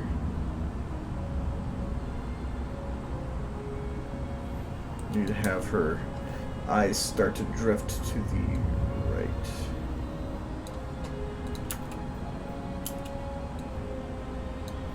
A bit more. More quick there.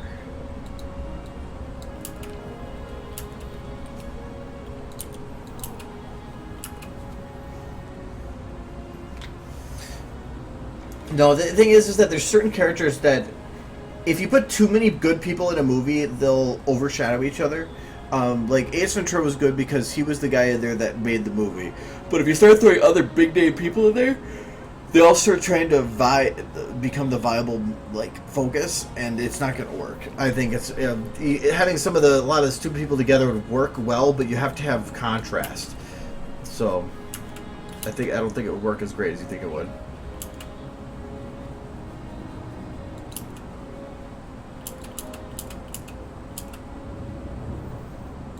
Okay.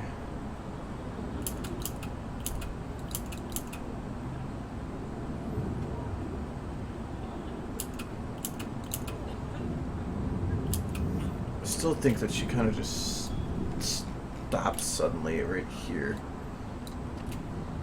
Move eyes, mouth, face.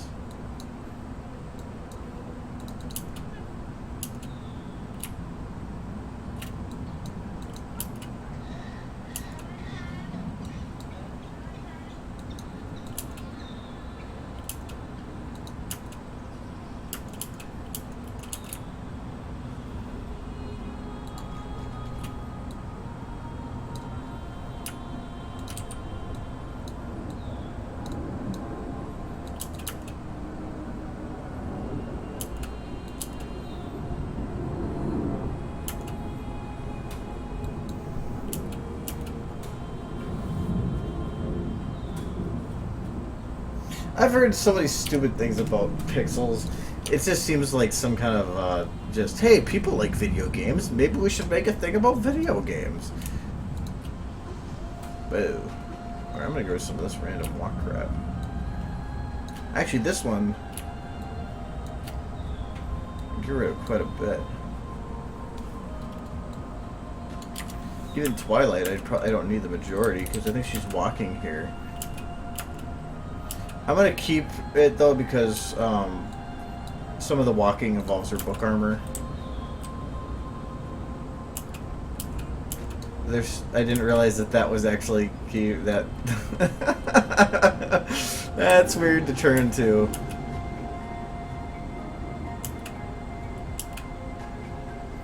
Yeah, we're going to put them in the what the fuck folder.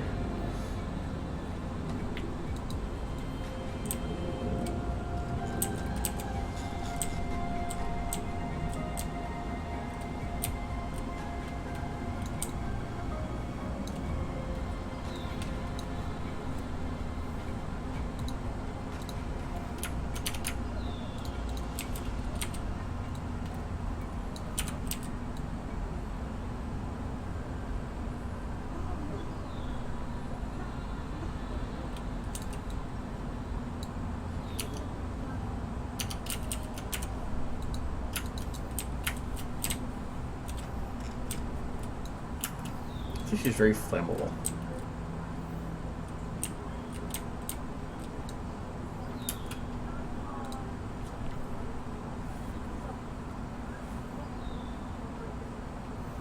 Well, I can't really be a judge on the Pixels movie because I haven't seen it myself, and a lot of it is people might think it's stupid just for the fact of it being a stupid gimmick. It doesn't mean that they're going to do poorly at it. I just think that it seems a really weird idea.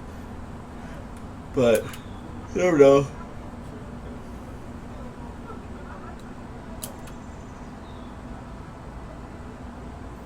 I don't intend to see it. It might be one of those things if it's on Netflix and I have nothing better to do for the evening. Yeah, I gotta do her mouth.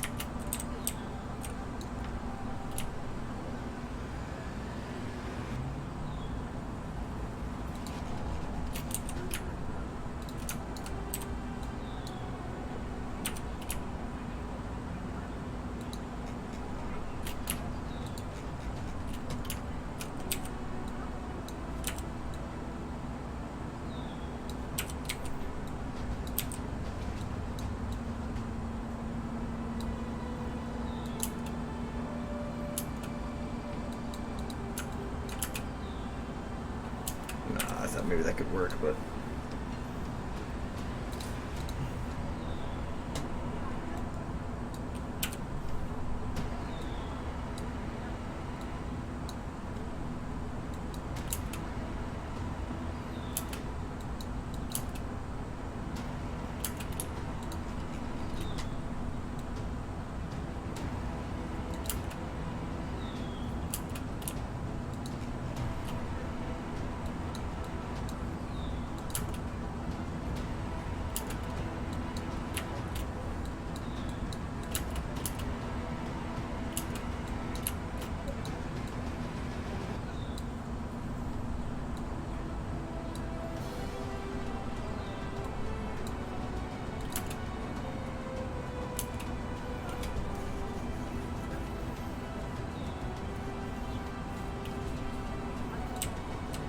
Watch tutorials.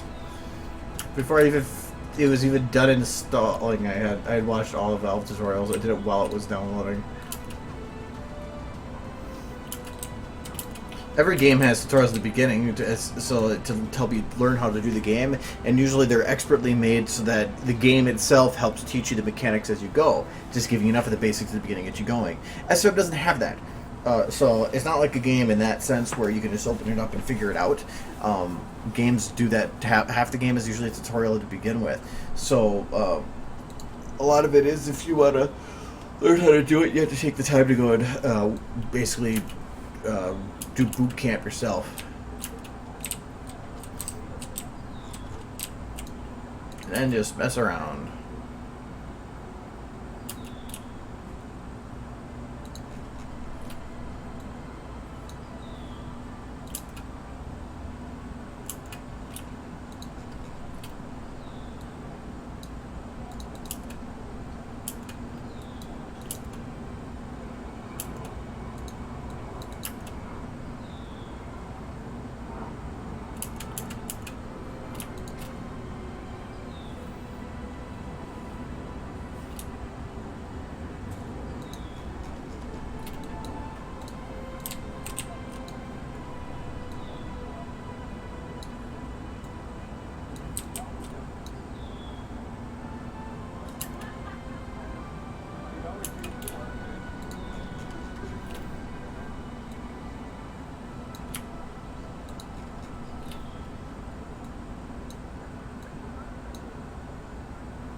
I kind of like the way that mouth turned out.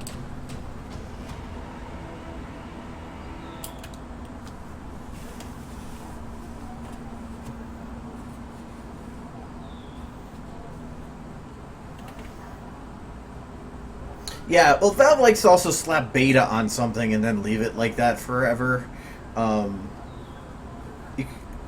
Valve likes to make things that they can just keep working on forever.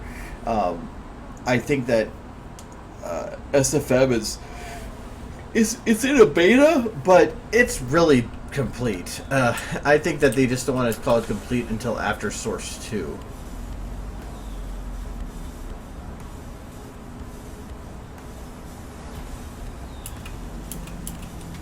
Okay, I kind of like the way this looks there. So we'll leave her.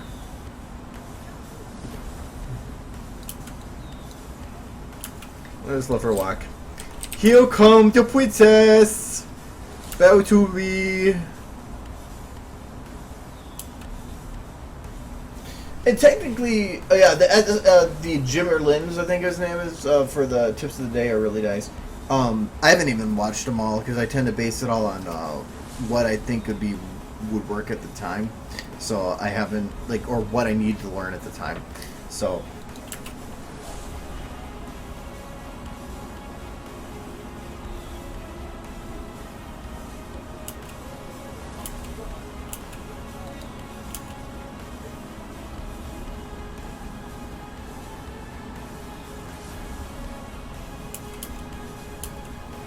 I do think I need to animate her eyelids a little more.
Well, Source 2, I know you can technically you go into SFM Source 2. There is a beta, the beta version of the beta for Source 2 SFM. The main reason I haven't even tried it yet is material overrides don't work on it, and I love material overrides. I mean, I think it's one of the best things that they added on here, and it has so much power. And I've used a lot of them in like this.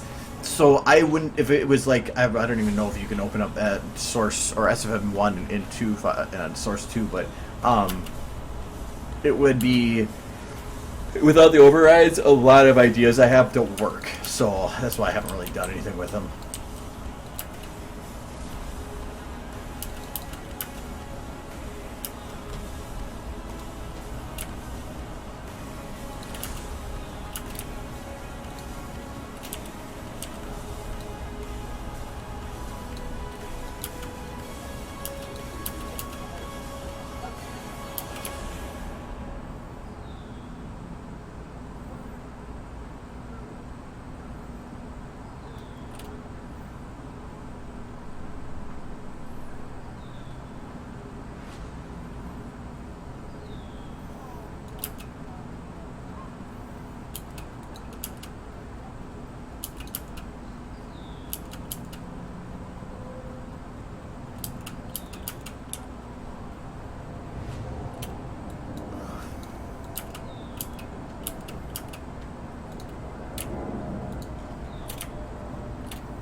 try here.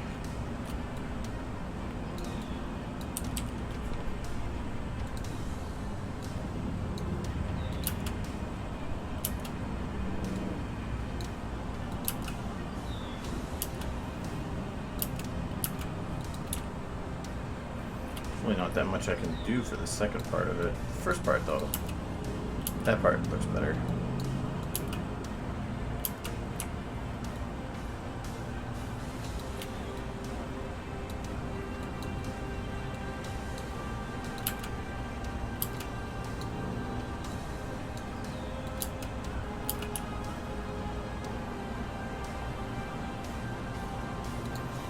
Probably just have the eye lift up a little bit here to make it the illusion that it goes down.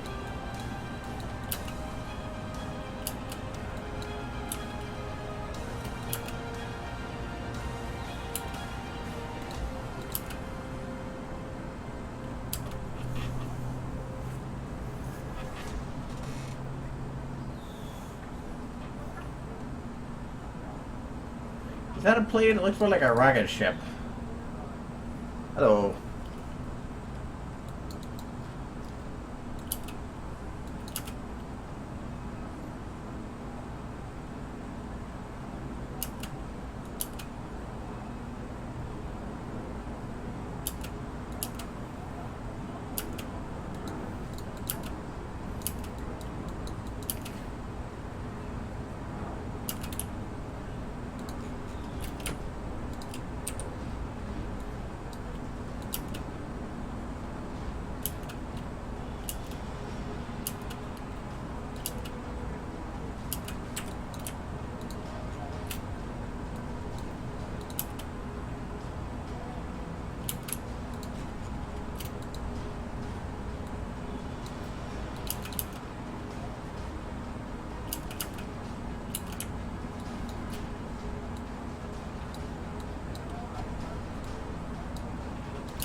I don't have rockets.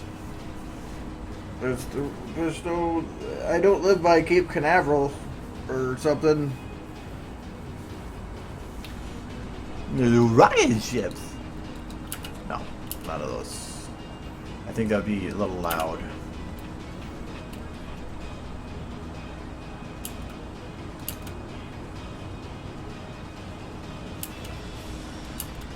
Okay.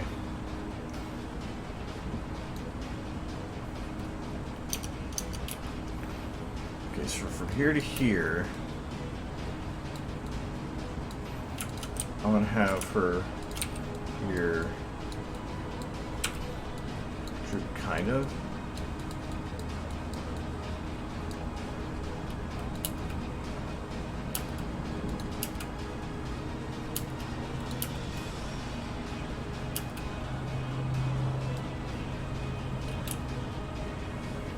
Then from here, I want to go full droop.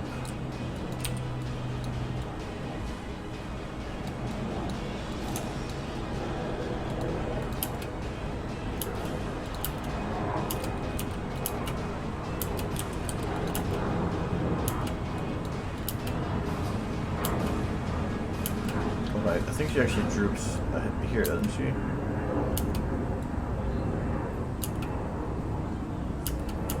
Yeah, but I'll let it droop again.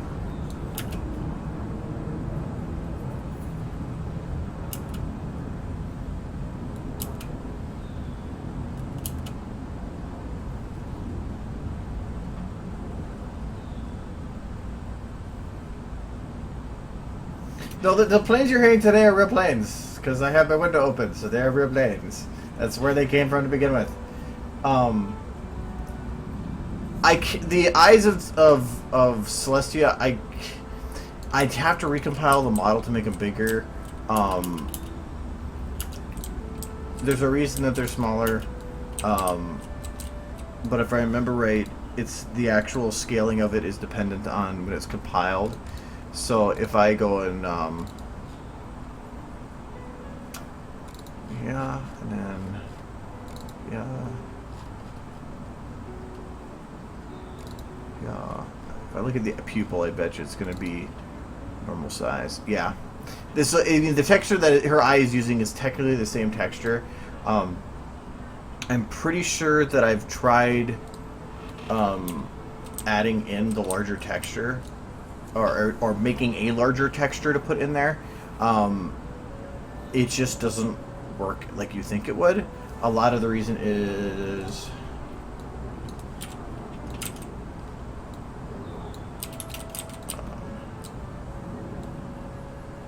I don't think there's any of those points on her eye.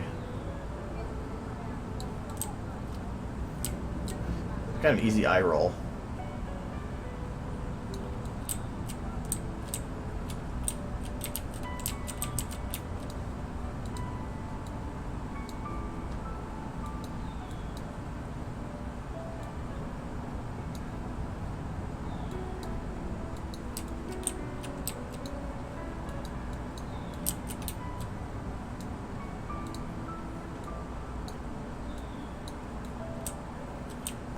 He's happy and apparently high. No, the when you actually compile the model, I can show you what that looks like too. Or do I have one open?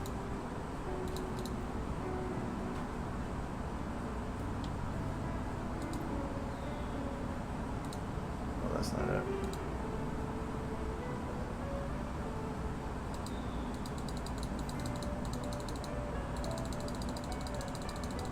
I thought I cleaned those out a while ago.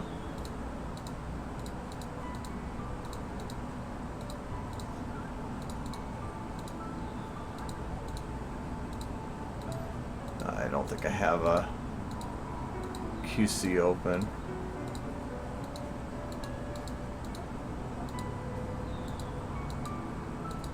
No. Oh, actually, that was just one open there.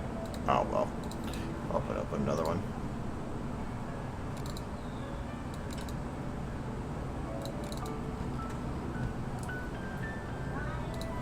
In the actual compile file, here is where each eye is controlled. This value at the very end here is the value that determines the scale of the eye. So it's saying on this is the actual normal scaling size. It's saying to scale the eye to 10 times the texture size to fit the eye, and that's what you get. When I was doing the refractive, because of the refraction eyes, because of the way the eye actually popped up way bigger, I had to recompile the model that was using to half the size, so that it didn't blow the eye up. And so technically, I had to make the eyes bigger, I would have to either increase the size of the texture, but that would be crossing into it. I'd probably have like the eye popping up off the side again. Because if you go into the eye here, you can probably see.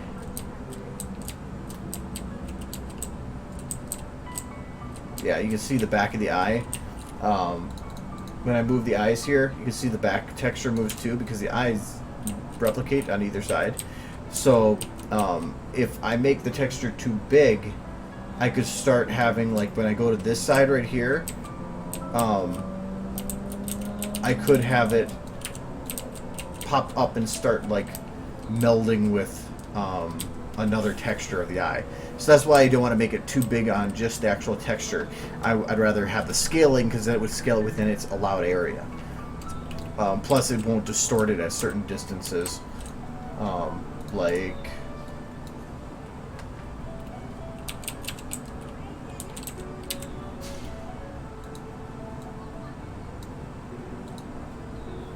this.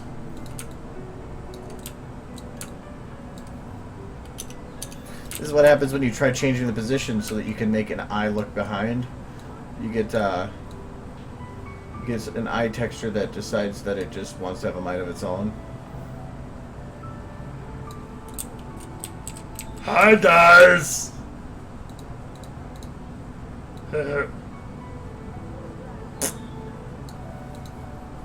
So, yeah, they can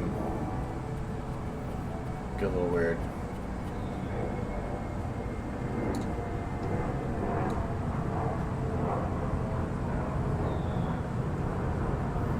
managed to get to 2 eyes at once. And I thought if I really mess with this, you can get it like to like meld weird on the side. Yeah, there's the distortion you can see. There we go.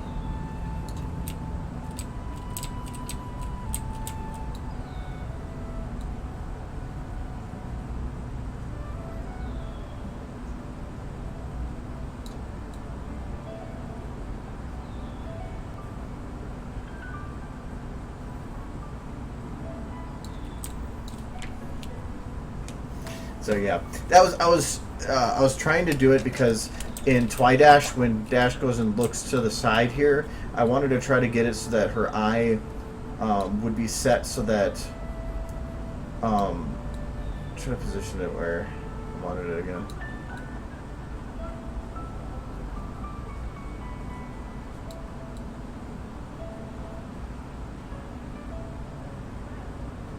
Look at that, it's just a dot. I know there was a specific position that did work. But I just wanted her to basically look a little bit behind herself. Kind of like that.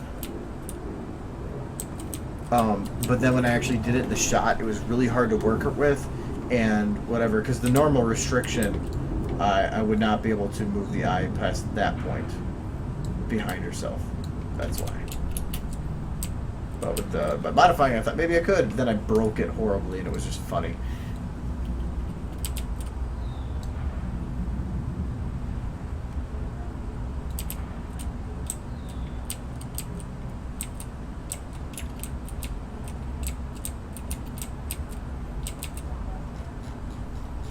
Dun dun dun.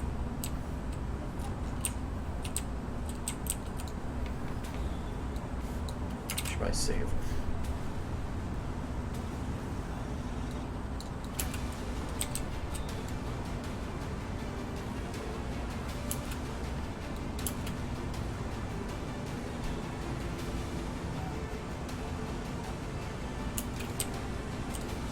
Alright, I think the actual motion that Chelsea's doing right now is fine. So I'm going to bake this so I can get her main out of the way. So when she's looking way up here, from here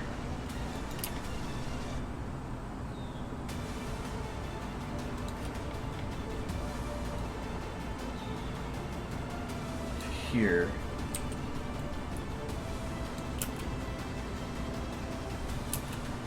I'm going to keep the main a little lower.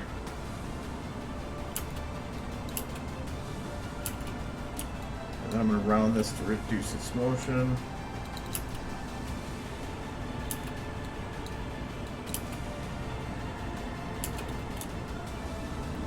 In general, I'm just going to round these to reduce the motion. Jesus Christ, it's like bouncy. But when she churns, I want the main to stay a little bit behind. I don't want it to turn all the way with her.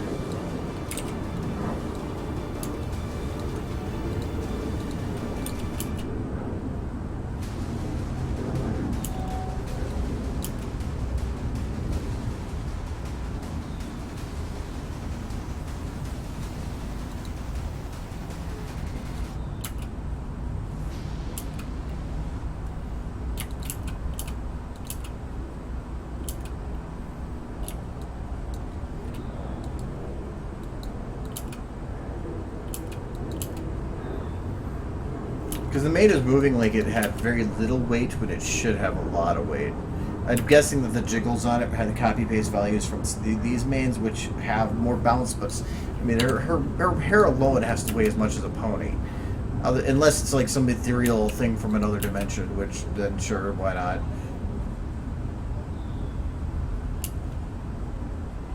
Plus, having her hair droop like that implies I am tired. She's so sad, princess. I really don't know if I need to animate her. Yeah, just one part here. The jiggle main is from here. I this.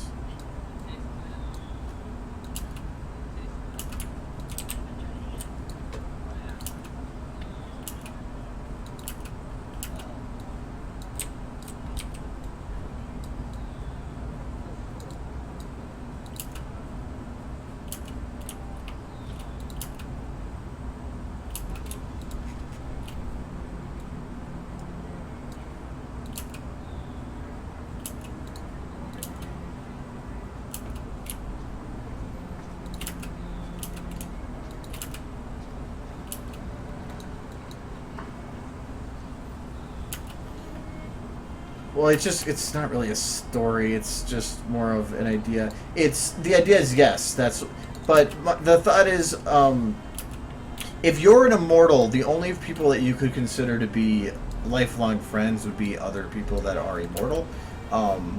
So the thought is that, in a way, even though if you can see forever, any given finite amount of time could be considered an instant. And to the way I see it is, if she had a friend that could then stay with her forever, even if she knows that she'll still live another, like, say 40 years after losing immortality, to Celestia that is still an immediate loss. That's how I would see it. Because what's that 40 years compared to the hundreds and thousands that potentially they're gone now?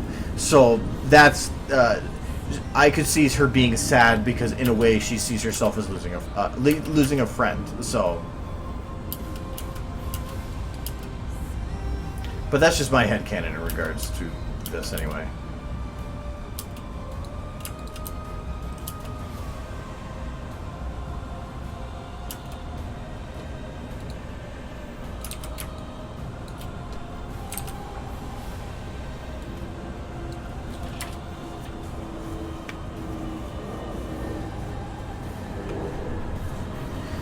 Actually, I like the Celestia model. It's just, she's kind of situational on how to get used.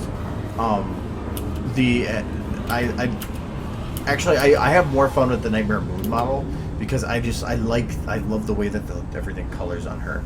Plus, I actually like the Nightmare Moon model better without the hair. And I tend to remove it anyway. Well, to me, I thought Luna doesn't really fit here because, in general, if you consider who's with Twilight, Twilight would be more. And her and Celestia are more connected, so I thought that would be more fitting. The original idea was to have it so that Twilight would be walking this hall by herself, and when she got up to the door, Celestia and Luna would be waiting, and there would be a moment. That was the original idea. I modified it to this because I was going to add a pre-part, but then I changed my mind on that too. But the only person that I kind of left out, you could say, is Spike. But I'm just going to say that Spike is in his 100-year sleep. So that, and then that's my excuse. I mean, my reason. Yeah. Also, it's because putting Spike in here would have also delayed and required me to have more interactions with Twilight, and I don't have the time for that. So,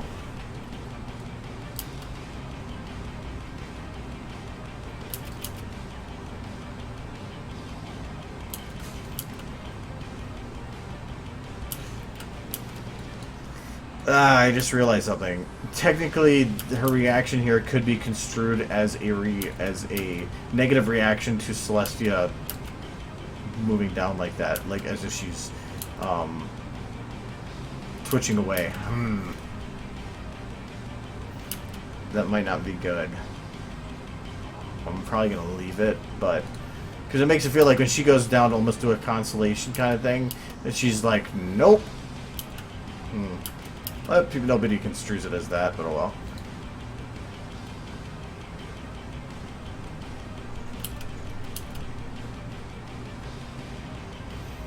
Actually, Spike is in the other room eating Scootaloo, if I remember right.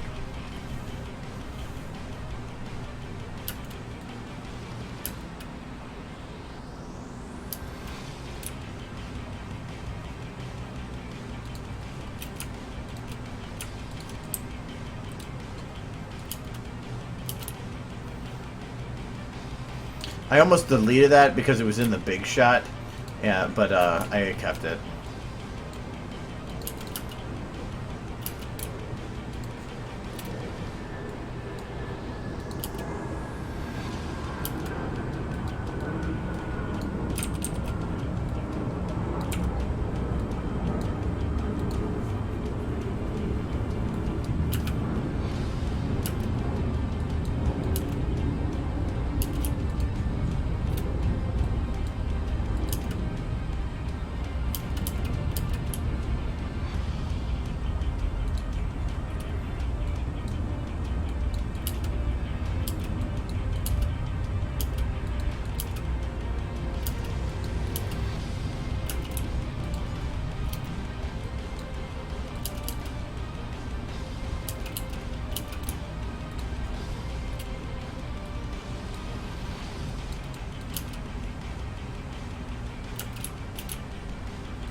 I don't think I have to worry about kill 3.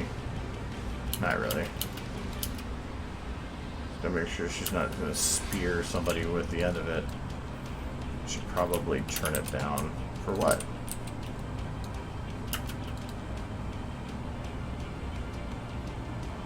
Yeah, there we go.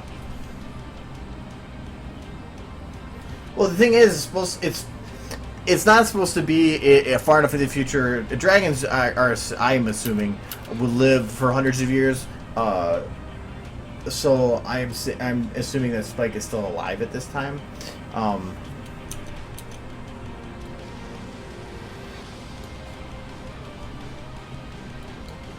me think about it. I forgot something. Not that run. Oh, I still have to get to that shot. I forgot I have to add the outside bits to this.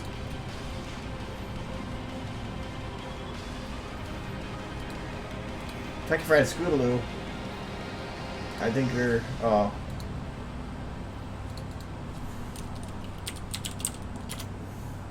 There, I fixed the link.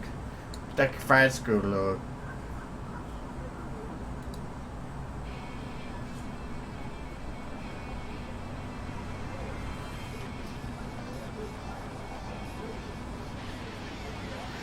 Actually, the thing is, 100 years from now, well, it's already been confirmed that Twilight's not going to live forever. That's why, without adding the beginning part, I'm expecting some, like, people going, "Ba-ba-da-ba," sad. And I'm going to be like, "Ba-ba-ba-ba-ba," I don't care.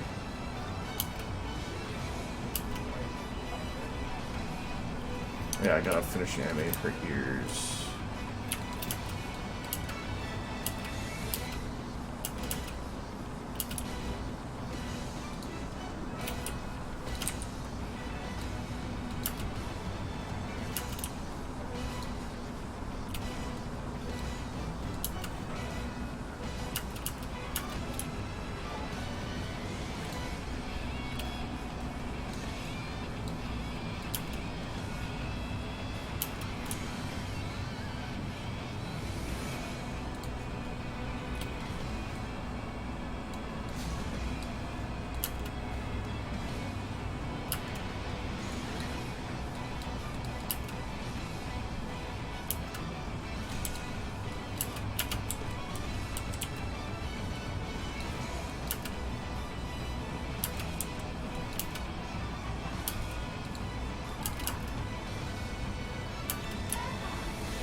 No, I don't think. Yeah,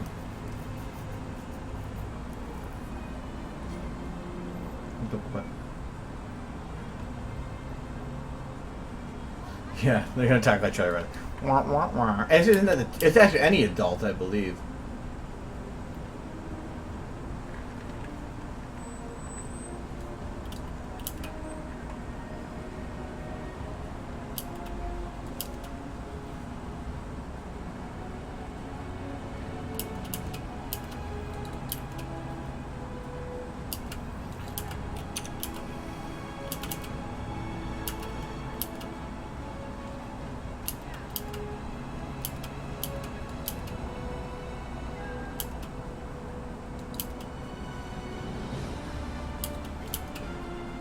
Okay.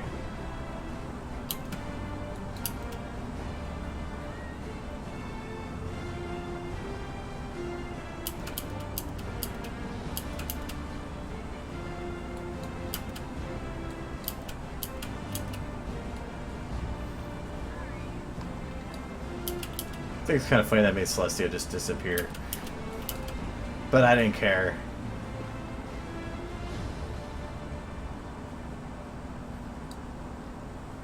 I should have implied her walking away or something, but...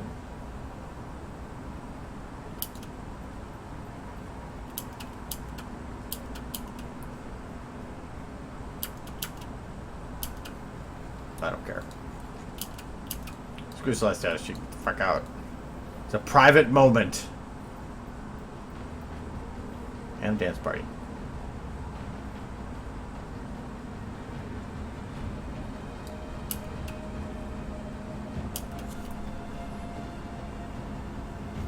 No, I don't do song requests while I'm doing this because otherwise I have a feeling I'd be like constantly either jumping around to play finding songs, or clicking links and having the potential to be trolled in doing so. So.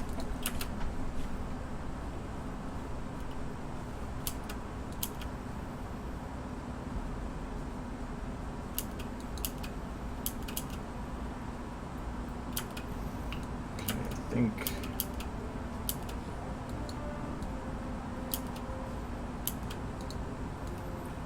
Lighting between these two is just so different, but it's the background probably.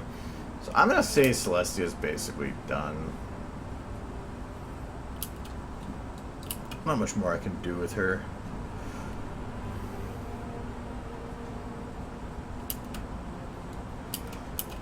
It's not Twilight, yay! Well, first I want to fix her back main because this is really bugging me.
No, it's no,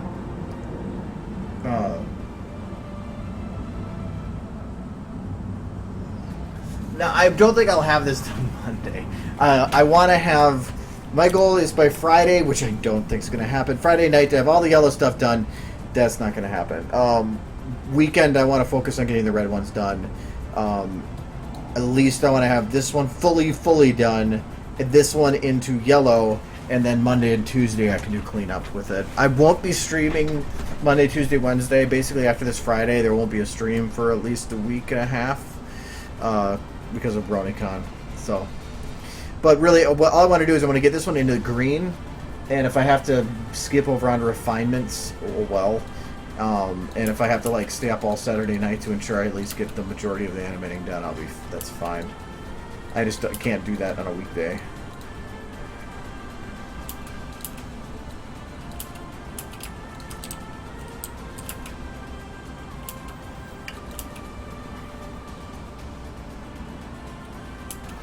I'm okay with how she's moving now, so I think I'm just gonna worry about the animating the little details.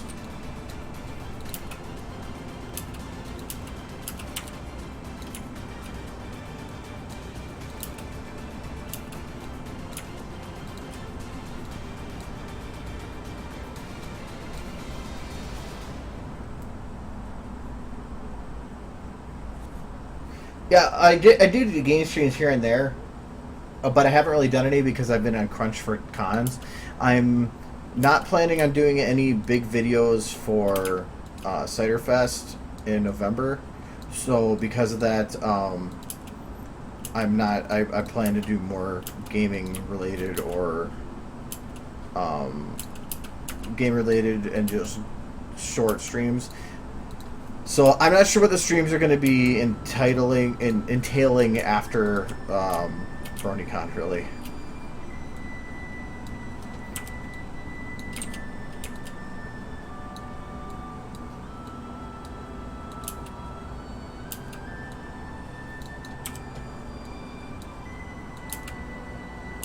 I thought about doing it like I did with last year, where I asked people what they want to see for a video, because like that's what this is. This video is based on people wanting to see this video. So that's why I did it. Well, I had multiple ideas, just that then this one won.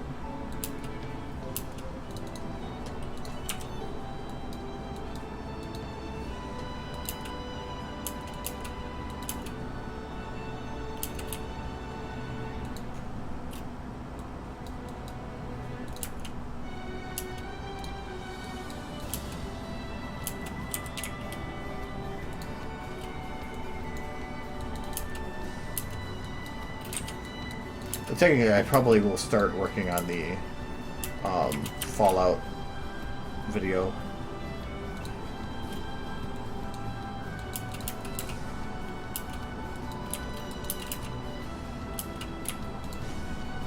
So this still should be done in enough time where I can start working on the other parts of it. And it'll start take a few months.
Tiara's meant to be hated, though, so don't think that that's, you know, in the show she's there for the purpose of being somebody to create problems.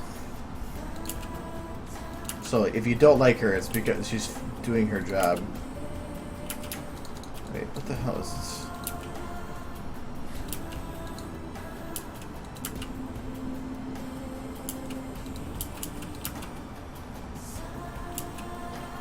Well, that kind of just jerks to motion here.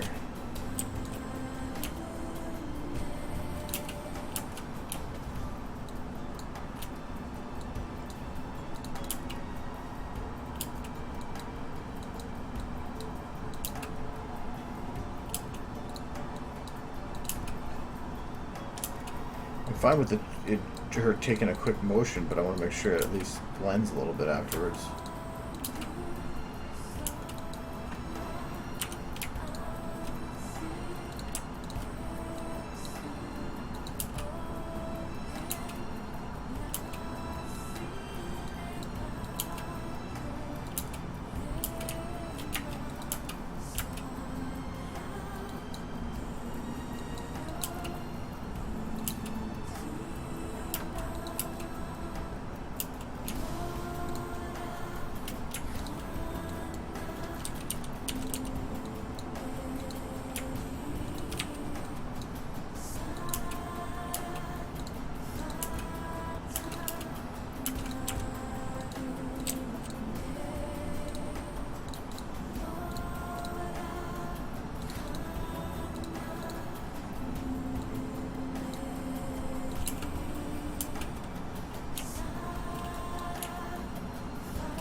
Keep it like that. Oh, then save. Then unlock. Spike has his moments. He's gotten better. He's not really been my favorite at all, but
one thing nice about the wing is it can hide the main clipping behind it. Yeah, they feel like they're making him the bad guy.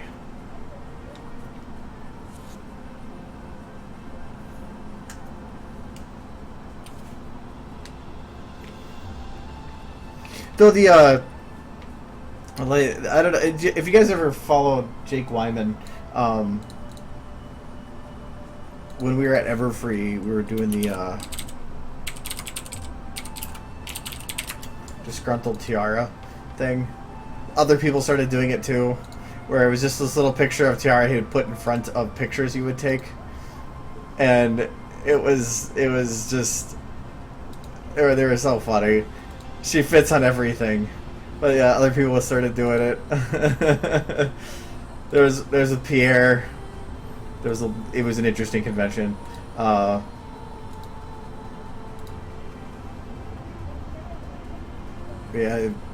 tiara.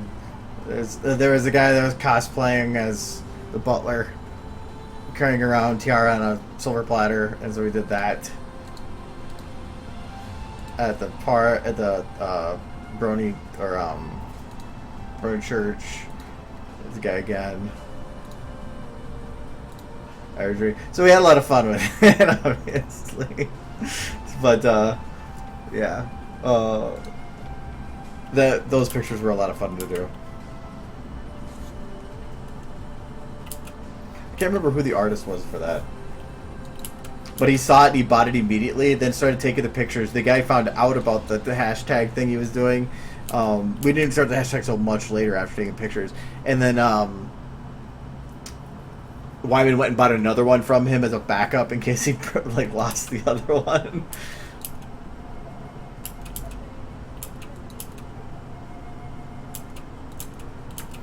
Okay, the ear here doesn't do enough backwards and forwards motion here.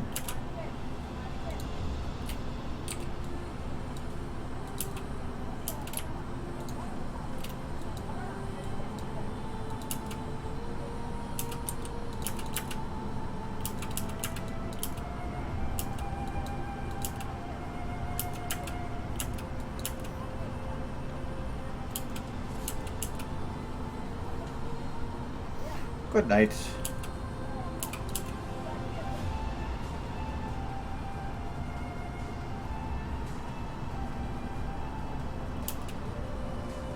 Oh, it's already 9:15. Jesus.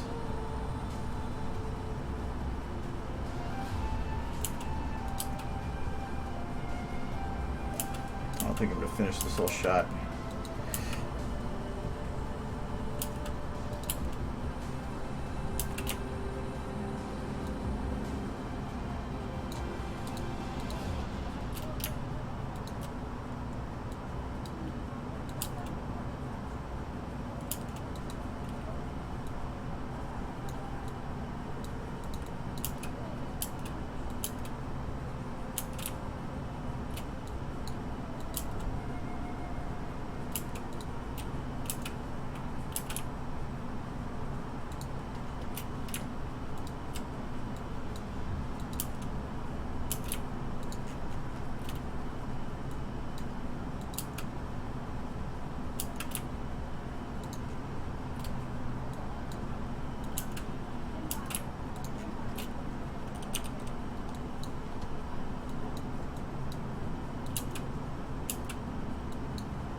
Sorry, I normally don't click links in chat unless I know the person during streams because I don't know what it is I'm clicking.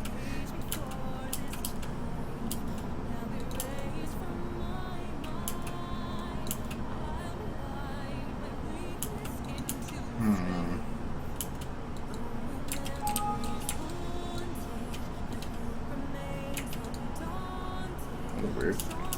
Gotta be stuck in draw format. Or selection.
Oh, yeah, okay, the regret video originally was an idea part of this. So that's how old the start of this one.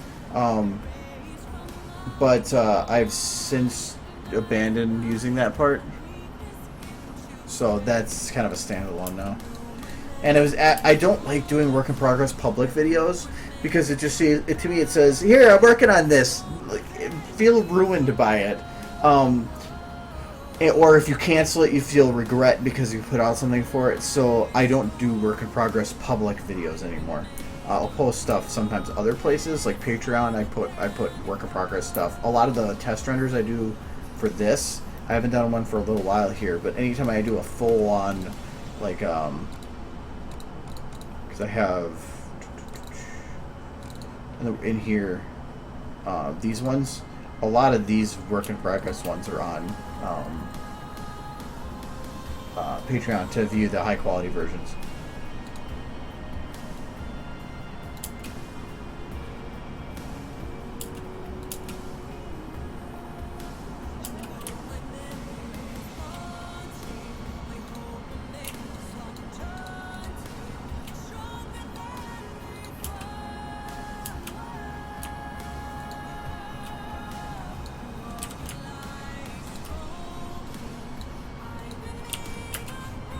I still want to make that one Luna video with this song.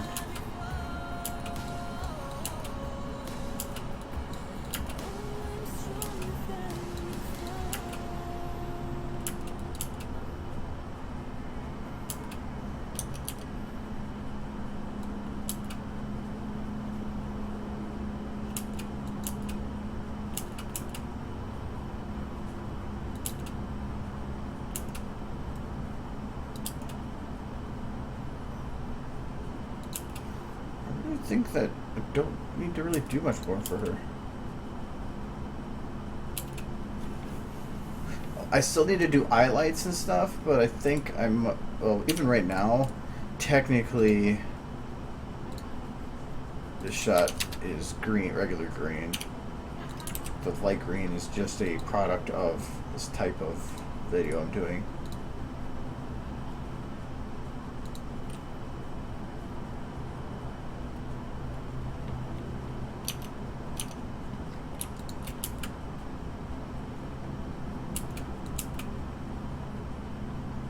The funny thing is I really want to get this done, but I'm looking more forward to Anthology, the stuff I did there, because the ones I made were pretty funny. Well, one of them was funny. The other one is actually like I'm really proud of. So I'm looking forward to almost having those showing more than this one, even though the one only took me a fraction of the time to work on.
Every time that song plays, somebody has to mention they're like, "Oh, that's a Little Pip song."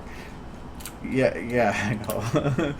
It's that video was. I had more attention just for the music than anything else. I mean, the animating was very well, not even just minimal. And to a degree, it wasn't even there. But I spent more time animating, I think, Calamity just crashing than I did anything else. But the choice of music seemed very fitting.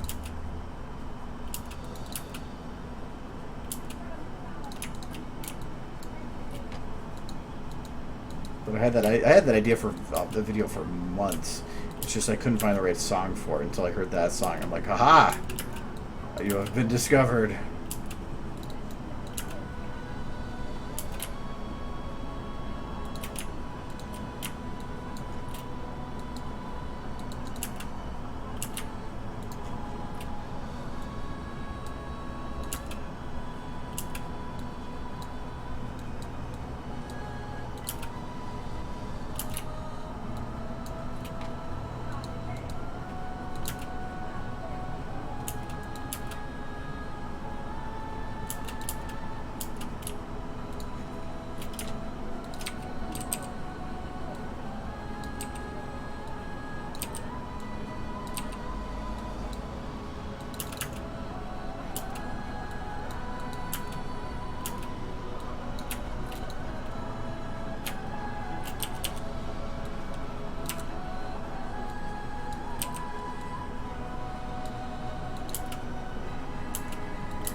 I think the song also I was originally making a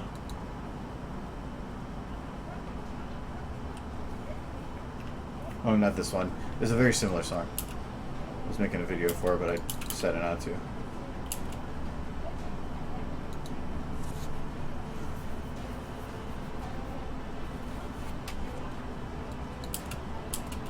Well, Celestia has her normal color hair. It's just the lighting.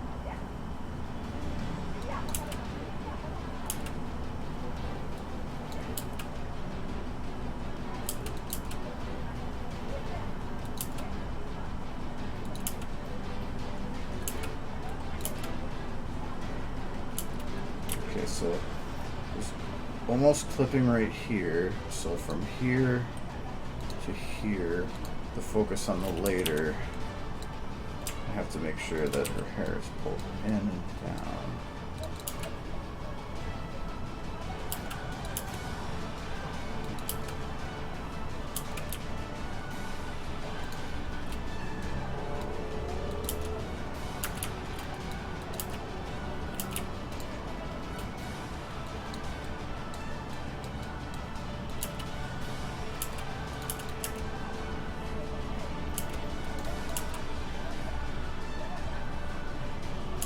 So we're bringing this, or her hair is technically clipping her back a little bit, but for the angle it is, it could just be considered that it's folding against.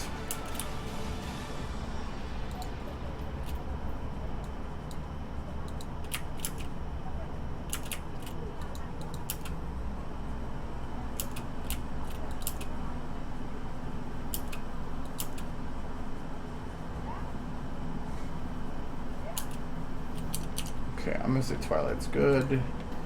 I'm gonna turn the lights back on.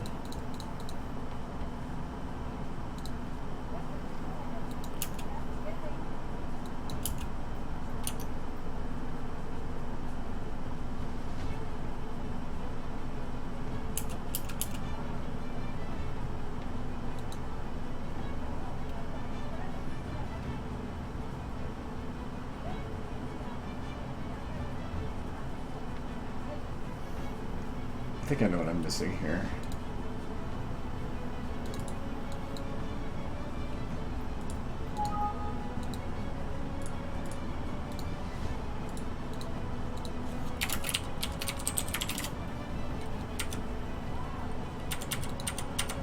Yeah, I must have had my keyboard crash or something because I don't have my button for. Oh, that's the wrong button too. Was it 6? Yeah, there it is. My shortcut for second mode. Second screen. So I want to add a little bit of highlight to her legs there.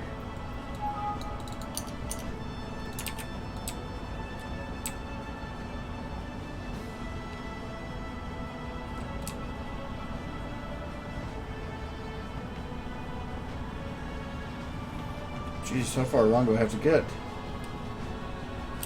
Really?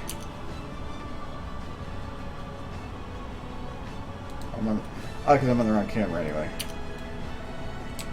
Doesn't matter.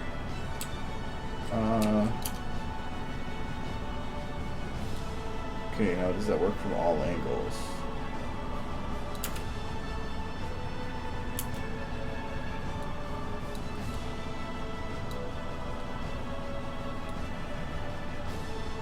I think that adds. Where's Twilight?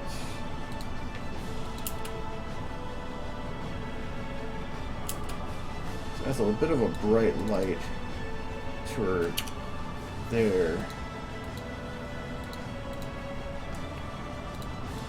But I do like the addition. I just think I have to bring it around a little less.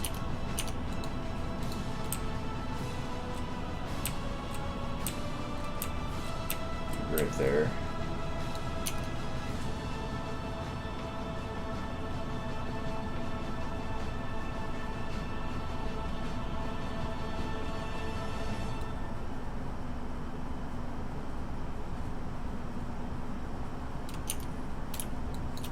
I think from here to here.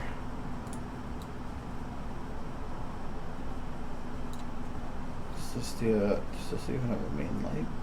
What light is hitting her from behind then?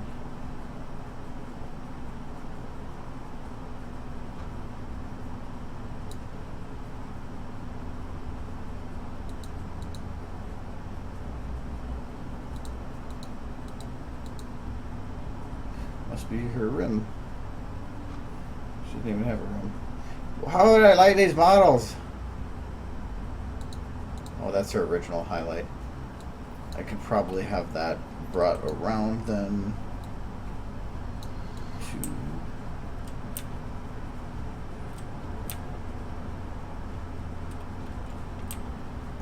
oh, that might not work.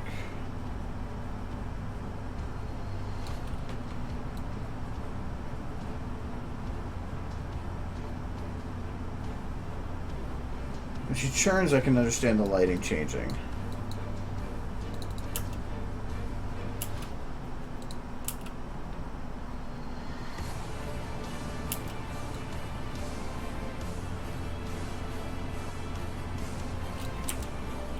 Like I said, it makes it too bright.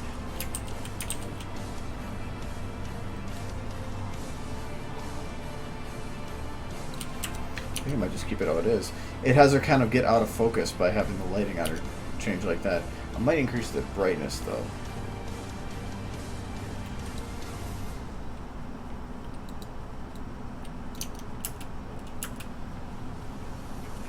No, not that either. I don't want her to be so much of a focus. Twilight's the focus. She is the important one here.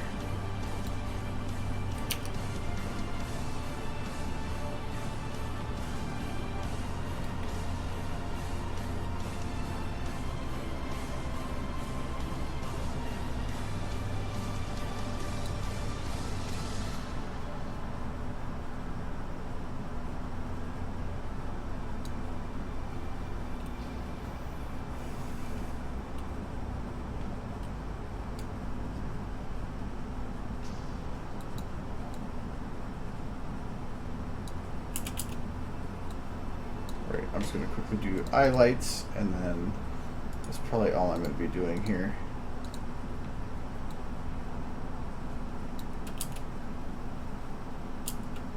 So I already have one set. This is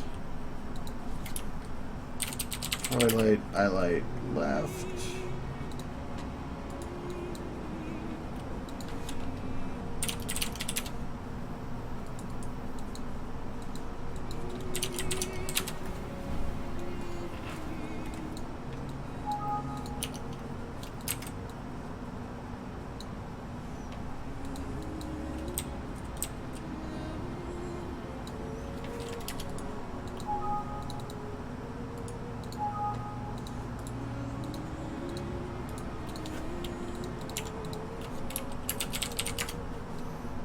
I should just call that right, but oh well.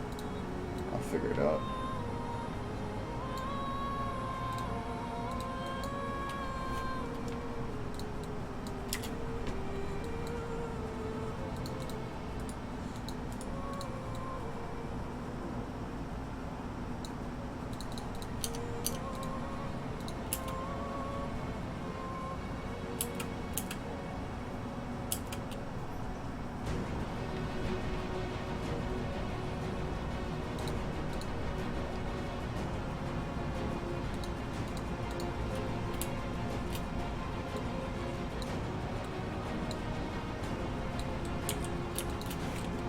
Okay, this tends to be the zones where they have the biggest change in the eye light position. So this one, between blinks usually involve a large movement, so as long as I make sure it works between blinks, it tends to fix everything. So I'll put that there. Bring that one in a little bit more.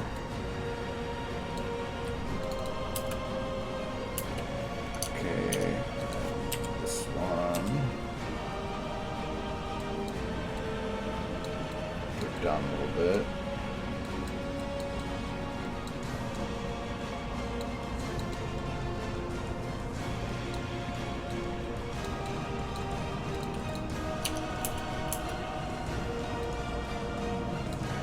It's a little high.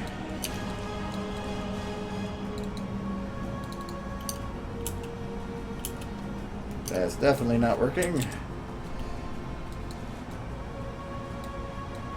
There, and the whole one over here. Yeah.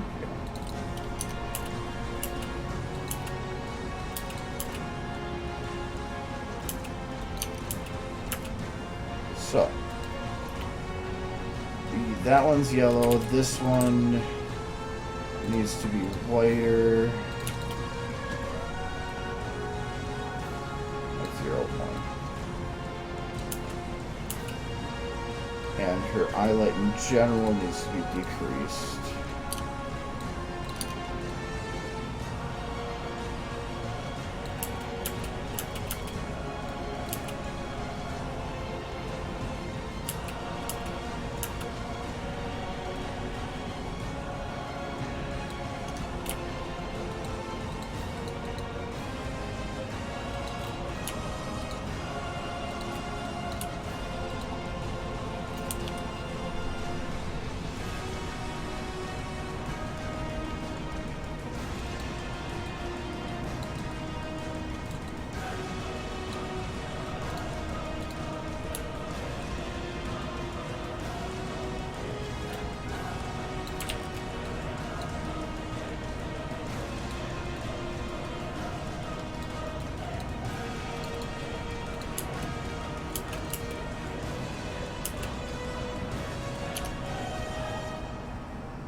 Left eye is not, her other eye is not shown for long enough to matter. Celestia's as well. So I only have to deal with one eye per person. That's nice.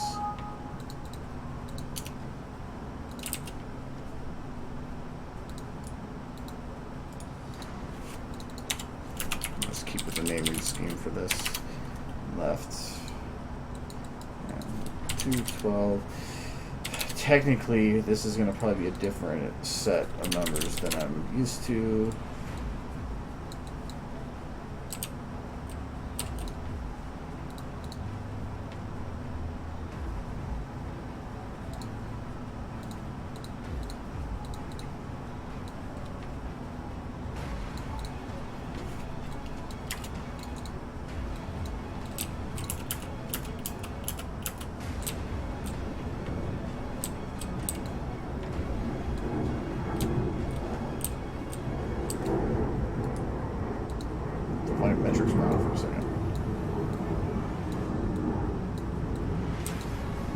very yellow.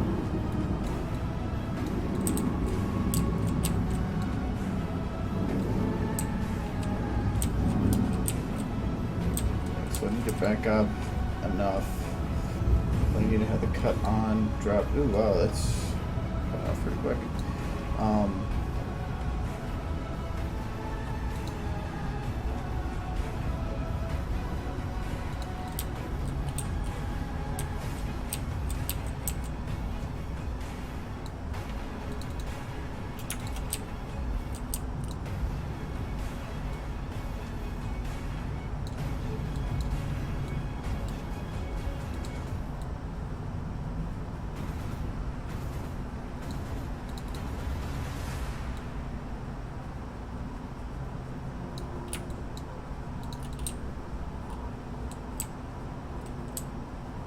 I thought that was the case. It says there's no volumetrics, but why is it lighting up like there's volumetrics?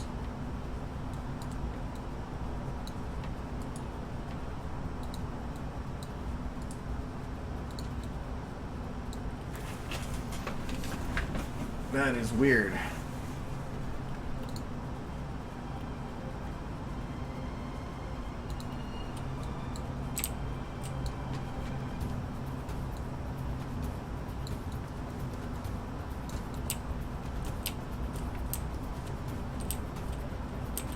There's nothing there to light. Oh no, yeah, there is. It's lighting the model that's in the way.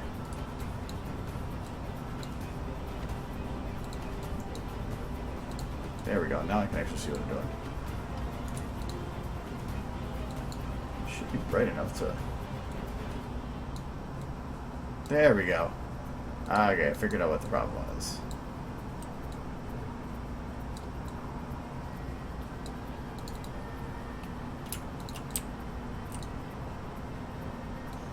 Better shot to do this with. This one will work better.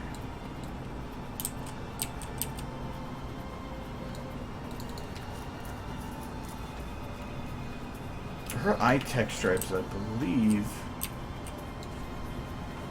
an old version.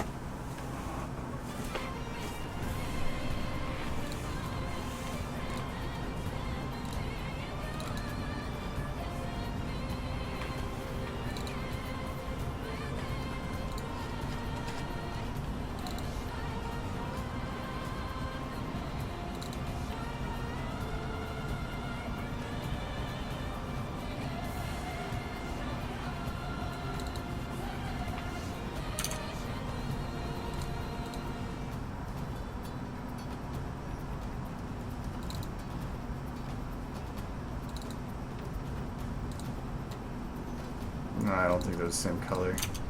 Hers is more pink. Very different though.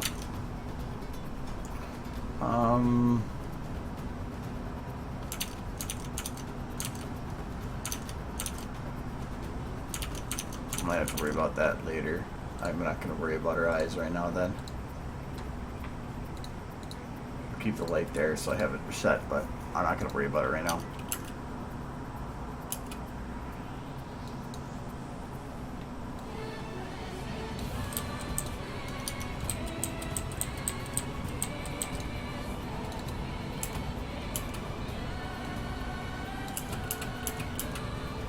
So anyways, so I can finish that up tomorrow once I play the textures a little bit, but I had to take a break, so I'll finish that one tomorrow, and hopefully I should be able to finish that one tomorrow and that one tomorrow. I'm going to make my goal to finish all 4 of those tomorrow, along with the current one, so I'll try to work my ass off. So, anyways, so I'm gonna call it for tonight. I'm gonna try to get some rest again. So, and I think I give my computer a rest because I don't think I need to render anything right now, which is good. So, anyways, tomorrow I will be. I forgot Thursday. That tomorrow's Friday. So, yeah, tomorrow I'm going to be streaming again, but tomorrow I might be a little bit later because I have to meet somebody before I get home, so it might take a little longer for me to get home. Meaning that the stream might start to like 6:10, 6:15, as a heads up, or 10 or 15 minutes later. So yes, hi Aggie. So anyways, I'll see you guys maybe tomorrow if you're there and all that. Lyra's waiting for you. So, alright, I'll see you guys later. Bye-bye.